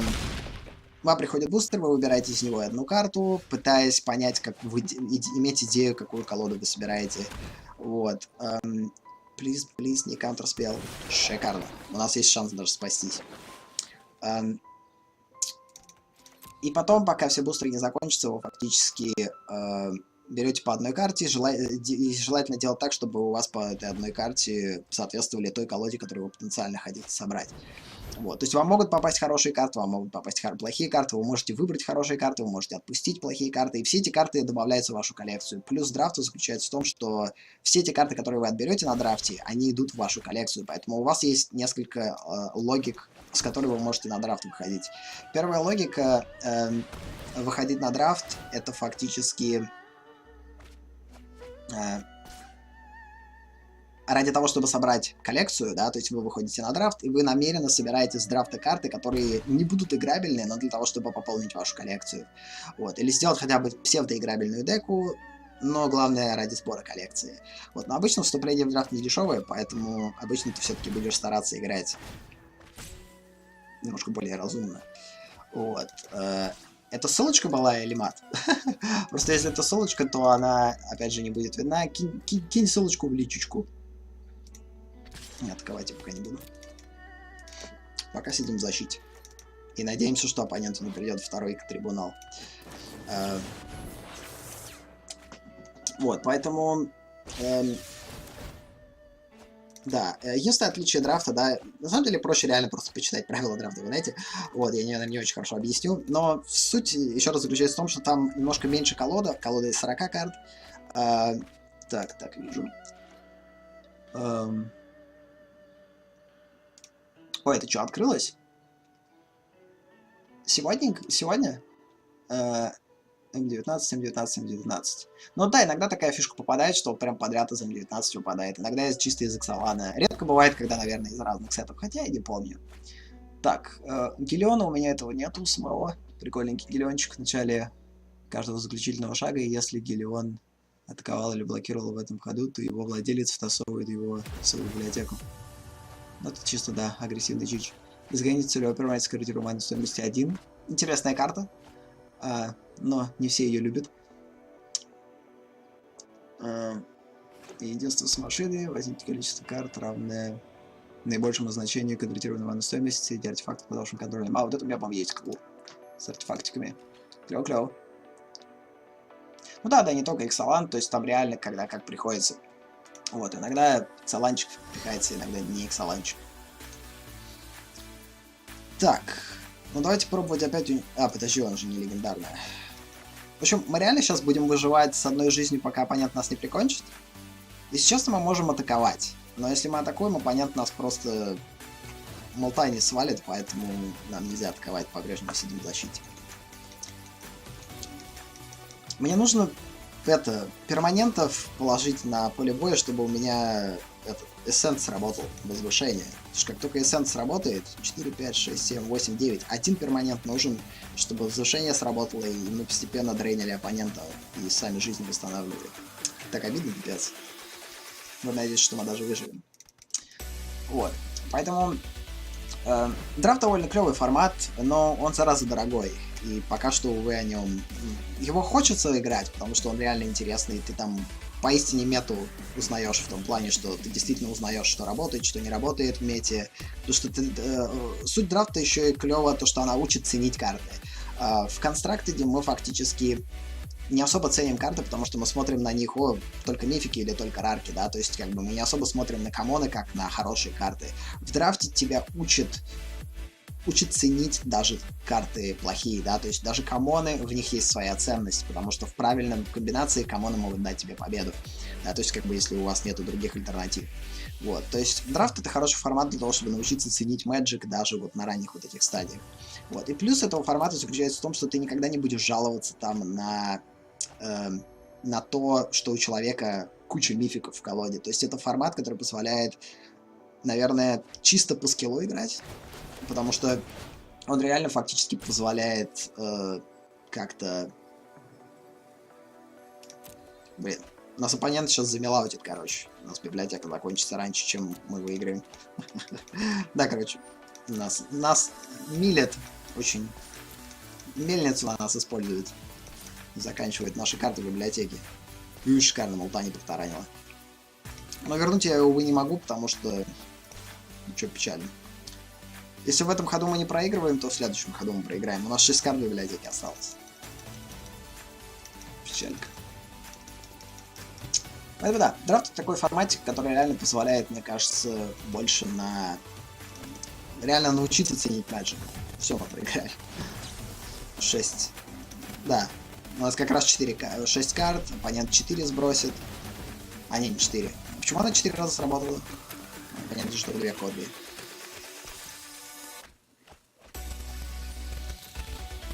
Я серьезно не понял, почему она так много раз сработала. Шикарно. Мы проиграли с одной жизнью и с 0 карт в библиотеке. Шикарный проигрыш. Был интересный матч. Потому что он взял 2 карты. Не, я видел, что он взял 2 карты, но эта штука скидывает, по-моему, по 2 карты только раз. Он взял 2 карты, по идее, она должна скидывать была 4 карты. А, да, он взял 2 за заклинание, в итоге 4, 8. Все понял, да. Cool. Понял. Да, печально. Ну ладно, не страшно. Играю, пока карточку не получу, хочу эту карточку получить. В общем, играю до победы. Потом сваливаю. Надо еще видосы на YouTube выложить и доделать бэджик. Я, кстати, теперь рад. Появились 3 эмотикона теперь. В смысле, я добавил эмотиконы на Twitch, это клево.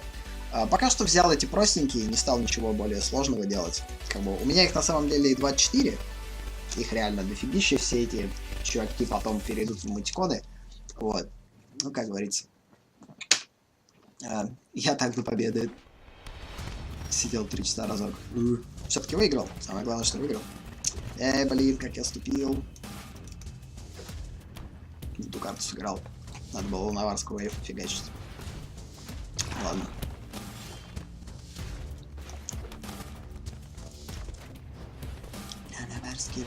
Так, это будет интересная колода. Я имею в виду, играть против нее будет забавно. Не, проиграл уже. Вот это больше всего убивает, когда такие долгие матчи фигачишь, и они это... Эх. Давайте так сделаем. Так как оппонент сейчас скинет одну из наших карт, я почти уверен, что оппонент доскинул нашу статую. Поэтому я лучше сделаю так, что оппонент не будет атаковать. Есть вероятность, что оппонент Poison Departure скинет. Или Son of Realist, я не знаю. Ну, Realist cool. Вот это меня тоже бесит. В Magic иногда в него заходишь, и такие матчи получается просто жесть на несколько часов. И печалит немного. Это отнимает много времени и... Ну, это приятный опыт. Даже когда проигрываешь такие длинные матчи, они надолго запоминаются. Это одна из тех вещей, которые меня в Magic радуют.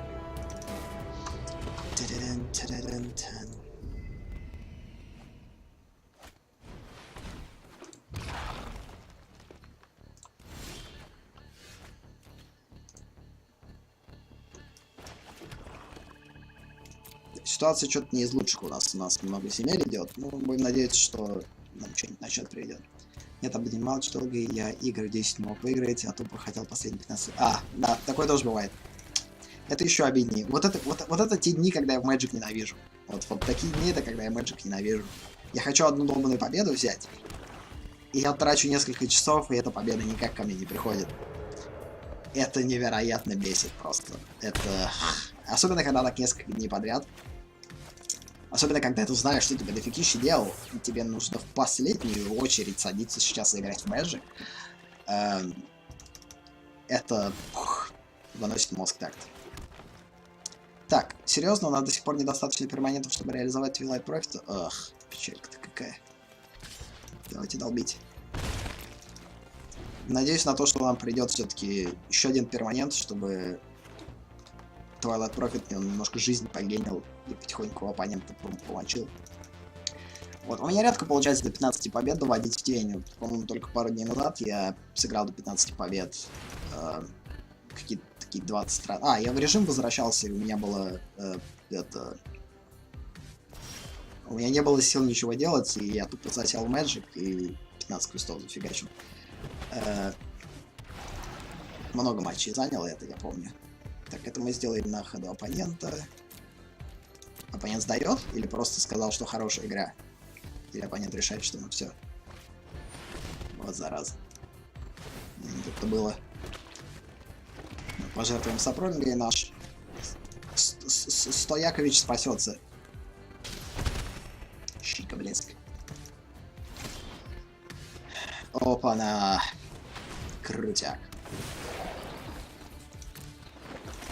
Но не стоит забывать, что нам придется задискардить Gruesome Fate. Ну, не страшно, у нас все равно перманентов этих существ. Блин. Окей. Вообще здесь оставили вопрос очень интересный, что нужно было жертвовать, слаймфута или молтани. Наверное, слаймфута. Ну и давайте пробивать. Надеюсь, что оппонент не удалит нашу аватарку, и мы выживем и выиграем. Если нет, то, как говорится, нет. Интересно, что оппонент вернет. Оппонент, наверное, слаймфута вернет. Poison Departure, блин. Стой. Матч надо проиграть тоже. Поэтому да, такие дни, когда реально сидишь больше, чем нужно, меня реально тоже вымораживают. Очень обидно. И первое время, когда ты начинаешь играть, это клево было, я помню. Первые дни, когда я в Magic задолбался, меня это даже радовало. Но потом, в какой-то момент времени, это перестало радовать, я бы так сказал. Короче, проигрываю этот матч. сейчас я не буду атаковать Мултани, потому что она умрет. Хотя мы могли бы атаковать, и, если честно, выложить ее. Ща, можем ли мы ее атаковать, она умрет, и потом мы ее вернем за 2. Да, давайте так попробуем. Таким образом мы хотя бы хоть дамаг какой-то принесем, что ли. Понятно, достал говорить, хорошая игра. Это еще не конец. Так, возвращаем Мултани.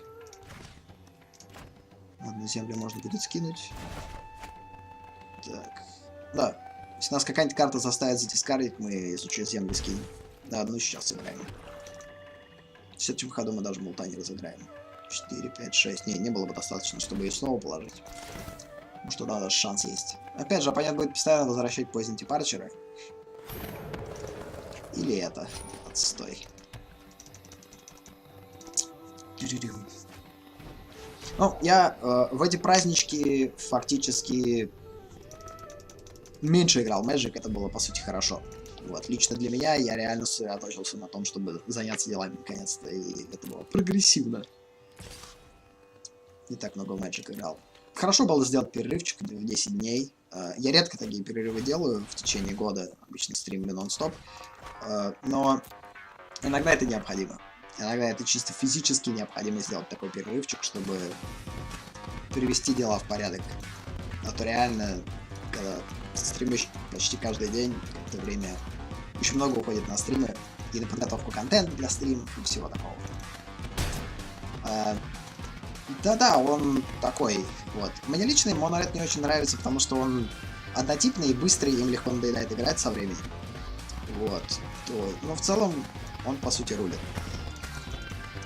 Все зависит от того, как его собрать. У меня был какой-то Моноред очень шикарный, я помню, который был собран очень уникально, и им было просто офигенно круто играть. Я имею в виду, и настолько было интересно играть, что он не был агрессивный, его суть была в контроле, то есть это был контроль Моноред, это было странно очень. Вот, да, то есть как бы... То есть это фактически антипод самого цвета, да, суть цвета в агрессии, в страсти, да, и когда ты создаешь контроль, это немножко граничит с его возможностями. То есть ты фактически не используешь возможности цвета и вместо этого делаешь какую-то непонятную вещь. Это интересно. Все, мы проиграли, как говорится. Мы должны уже давно были матч сдавать. Последний матч мы, наверное, сыграем. Я все-таки хочу одну победу взять. Вот 2 часа играл, 3 турнира по 7 побед. Шикарненько. Хорошо везет. А, кстати, Моноред какой? Такой, который чисто в инете там супер-мега с этими с гоблинами 3 на 3, которые выходят и дамагу всем наносят. Или какой? Просто мой Моноред вообще никогда турниры не выигрывал с 7 победами. Вообще никогда. Максимум до 3 фигачу или до 4. Вот я монобелым своим впервые взял 7 побед за все это время. Иногда раз на раз не приходится, иногда реально заходишь и все типа адски везет, и все круто. Попадаешь на какие-то отстойные деки, народ не очень хорошо играет и так далее. А иногда заходишь и тебя выносит буквально с первого же матча, и нет шансов уже вернуться обратно. Это немножко печалит. Я в турнире редко гамцую. Так, сейчас оценим. Да-да, вижу. Так, давайте сразу же мочить этих существ, чтобы не давать развилку. Так, 4 фаербенда, ага. Так, что? 22 земля, лавранеры, 4 шока, 4 лайтнинг страйка, 4 стима. Вот, да. 4 стима, у меня всего 1 стим, по-моему. 4 авиашина. Чё? А почему нам нужно больше заплатить? Что за бред? Что за фигня? Какой-то глюк был непонятный. Так, дальше. Да. Да, ну да, это как раз вот эта копия, да, с гоблин-чен-ренглерами, которые 3 на 3 выходят. Да, с этими, с экспериментальными френзиками, да, она так-то вообще жесткая. Она реально хороша. Она выносит. Но опять же, вот видите, это стабильность вот этих дек, что стабильные деки, в которых очень много вот этих, типа, копий заклинаний такого плана. Что-то у нас одни планслокеры и нету играбельных карт. В общем, кошмарную руку я взял. Вот, но с ней я верю, что можно 7 побед наклепать. Я имею в виду, это, наверное, та колода, с которой народ в основном гоняет. Моя моноредка, она не такая стабильная. В ней очень много карт, которые не совсем хорошо работают. Вот. Так как у меня нет 4 копий. Вообще, ключевая суть этой деки как раз в этих гоблинах, чен-ренглерах, которые 3 на 3 с ферст-страйком, они вообще фактически уничтожают. Экспериментальная френзика, она тоже здесь вообще все основную роль стратегию колоды фигачит. И третья стратегия колоды, которая это фактически Runaway Steam King. Ну, короче, если неизвестно, да, то вот это по названиям фишка, которая всю колоду тянет.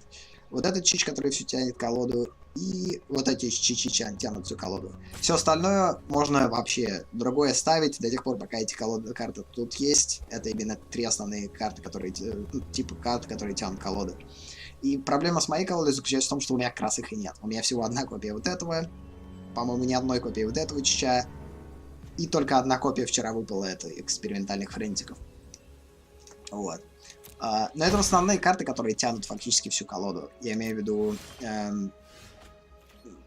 Они разные против разных колод, да, то есть как бы вот эти гоблины, например, они кажутся неэффективными, но если ты попадешь против определенных типа колод, да, с токенами или же колод, против которых очень тяжело драться с существами 3-3, то они фактически начинают сразу всех выносить.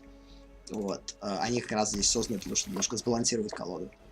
Вот. Но да, в основном ты выносишь пассивно, тупо агрессией, да. Вот эти существа, которые выходят, наносят по 2 дамаги. Lightning Strike, если реально сосредоточиваться на махач чисто в лицо, то получается реально очень даже хорошо. Короче, мы этот матч просрем, давайте выйдем. Вариантов нету. Чтобы просто время сэкономить, еще раз перезапущу. Демир контроля. Еще у меня от данной колоды отличие на 2 карты. Я еще 2 купительных пламя поставил. Это Fireband эти, которые. Что заменилось? Я бы этих фениксов заменил на Fireband. Фениксы, если честно, в агрессии вообще у меня не работают. Мне не очень нравится в агрессивных деках Фениксы. Фениксы хороши не для агрессивных дек, а не для каких-то там других. Их плюс в том, что они помогают долгие игры вытянуть, если ты будешь сидеть в защите и защищаться ими. Но на атаку, если честно, они не очень. Вместо обезьянок. Что за обезьянки? Вершина, Кин, Элементали. На картинках там была обезьянка, может. Вместо фанатика Летик, понял, гоблин пиратиков 1-1. Но они в основном хороши, если их грамотно использовать. Ну, многие... я первое время вообще не понимал, зачем они нужны. Я имею в виду... Ну, существо 1-1, но выходит, может ударить. Ну, окей. Блин, что ж нам за фиговые-то руки приходят, а? Ну да, против зеркалок они... Да.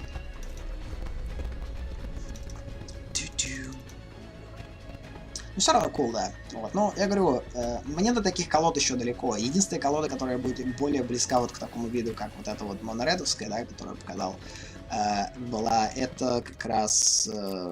по-видимому, мы играем против этой версии. Сейчас играем против той же версии монореда, про которую мы говорим.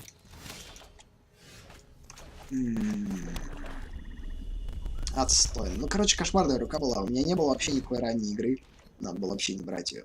Единственная причина, по которой я взял, потому что я по-прежнему с этой декой у меня гигантские проблемы. Я до сих пор не знаю, какая рука в ней хорошая, какая в ней плохая.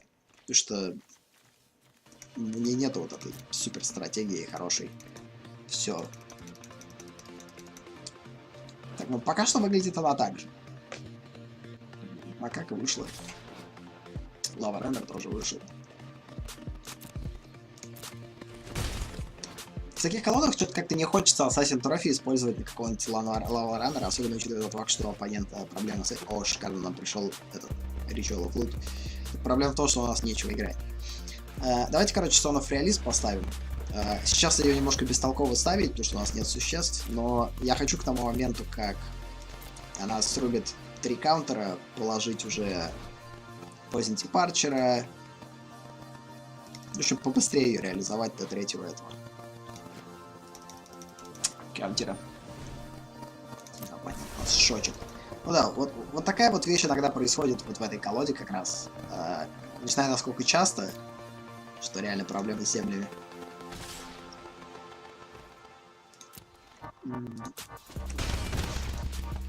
Но если я ничего не выложу, то мне будет плохо. Так, окей. А то, что он его срубит, это я понимаю. Ладно, давайте тогда... Ну, ладно, у нас есть что положить. Давайте эльфа. Его тоже оппонент срубит, но у нас хотя бы есть возможность его защитить.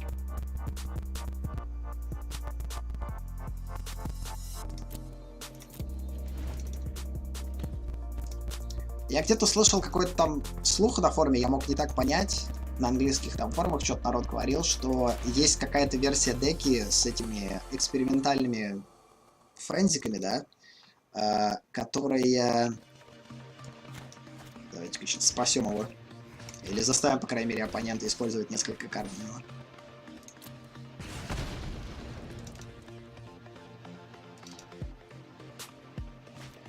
В которой всего несколько земель есть. То есть в основном там одни экспериментальные фрейзинги, а земель там очень мало. То есть, по-моему, меньше 10, что ли, или... Ну, короче, их реально очень мало, потому что основная фишка это фактически, чтобы ты мог играть много карт. То есть, у тебя есть какие-то лендсерчеры, очень много лендсерчеров, чтобы ты как можно быстрее нашел нужные земли себе, положил их на поле битвы, а все остальное потом френзикой фигачится, и сверху библиотеки вместо того, чтобы земли шли, идут только одни эти...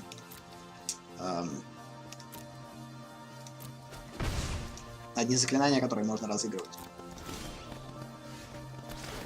Это довольно тяжелая, наверное, версия для игры. Нелегко играть.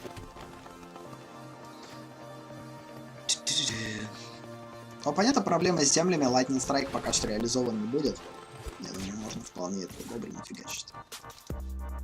Ой, в смысле, арчера. Мы должны взять хотя бы одну победу, я не знаю. Опять же, не хотелось стрим слишком долго растягивать. Я же пообещал себе, что я Magic немного буду играть в этом году. Ну как, по крайней мере, я не буду в него переигрывать. Но стримы это нормально, да. На стримах я вполне могу иногда растянуть игру. А понятно, дал пару победу, спасибо. Спасибо, что сэкономил на мне. Ну да, как раз она закончилась, так что все нормально, мы заканчиваем. Отлично. Я тоже не собирался особо далеко играть. Фактически только ради тебя остался, чтобы чисто поговорить, какую-нибудь штучку сделать. Так я, по сути, собирался заканчивать полчаса назад. Все, мы взяли бестолковую землю. Как я не люблю эти земли, которые выходят на поле битвы. Таписы. Кстати, тупость в Оксалане это земля uncommon, а в следующих сетах она была обычным коммоном. Вот это меня больше всего умораживает. Да, хорошего вечера, спасибо за то, что притаранил. Я тогда закончу сессию на английском и тоже закруглим. Увидимся, надеюсь, в пятницу на чисто русском стриме Magic, если будет время. Вот. Мы сейчас реально тоже закончим. И да, я, собственно, сейчас закончу на английском сессию, и мы тоже пойдем. So yeah, basically, we get what we needed. This card changes. So we get a card, pretty weird card again. I hate to get this type of card as uncommon because this card is usually common in regular sets. So again, Nature Seekers are pretty bad. I definitely need to make them better. Again, it's still inconsistent. Like the fact that we I put a little bit more somewhere else here in order to make game a little bit faster in terms of the mana, in order to not have problems with mana. But ideally, I would have like 4 copies of this, probably less some freelies, more trophies, something to support Gruesome Fate, maybe, I don't know, more slime foods, I don't know. The whole idea is to build this deck around Tip Archer, and I know lots of decks that work with Tip Archer pretty well. But again, I want to create something on my own. I don't want to just copy something that others are doing. I want to create something that is natural for me. And for now, it's not working. I still need to spend lots of time to actually make it work. So yeah. Again, we didn't have a plan to play this deck today. We finished with Water Seekers, it was fine. We won most of the matches, which is pretty cool. We won lots of matches with Speed Seekers, all matches with Life Seekers, only probably 1 or 0 matches with Tree Seekers, we didn't get lucky. Next session we will probably continue to test all these decks, so next session we'll probably test a little bit more Nature Seekers, play Magic Seekers, play Mentor Seekers, Garbage Seekers, if we'll have time. and after this we'll switch to combo seekers and color seekers to basically try to make them better. This is, by the way, an outrageous deck. This is the craziest deck that I've ever created. The whole point of this deck is to basically produce as many lands as possible. In order to play, this is basically a combo deck. The whole combination of this deck is built around Omni Science, this super awesome card that allows us to play cards without paying their mana cost. But again, the only way to make this deck an actual combo deck, I need like 4 copies of it. I have only 1. So because of this, it's pretty weird copy. It's pretty weird combo deck for now. I have a couple of Benefiers here. But in most cases, the whole idea is to have multiple win conditions. First win condition, and most common, is going to be used for Revel the Riches. And second condition is to find a proper card in our hand, in our library. Usually is this. Get to this and basically win with this by playing lots of cards and getting to Revel the Riches and winning the game. So this is pretty interesting, like, overall deck. Again, the combination is pretty hard to realize because don't have that many copies, but hopefully we'll play it at some point. So yeah, on that note, we're going to end probably the session. Everything's fine.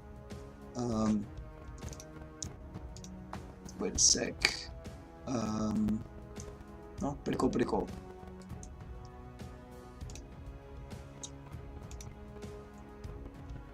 So yeah, I guess that on that note we're going to finish the session. Again, I needed to finish this one like 30 minutes ago or 40 minutes ago, but again, we played quite a bit because we got an audience to basically talk about, so let's talk with. So on that note, we're going to finish on in the stream. I talked about lots of weird stuff today. I will continue to play Magic, of course, but sometimes you're getting frustrated when you're spending more time that you need on Magic. It's just sometimes kind of, especially if you have lots of different stuff to do and all your time is basically getting all your time is basically, it turns out that you're spending it on Magic. It kind of gets a little bit frustrated, unfortunately. I don't know, in order to get rid of this frustration, I need to balance out how many time I'm playing Magic and how many time I'm spending on the stuff that I actually need to do, because again, I started to play Magic for a reason, but at some point Magic took over and I still not able to get out of it. So, and still like hard to find a balance. Like, should I be a Magic streamer only, which is not ideal, but sometimes the thoughts of this are in my mind and it's pretty hard to get rid of these thoughts, and these exact thoughts are forcing me to play Magic more sometimes, which is not a priority again. So it's all about the balance, I guess. Hopefully I will find this balance and will find how to play Magic, not to spend too much time on it. Just basically a decent amount of time, enough to work, grow, but still have more time on creative stuff. Thank you for watching. Thank you for being here. Have a nice day or night, and see you next session, I guess. Yep, that was pretty weird. Bye. Tony says bye too.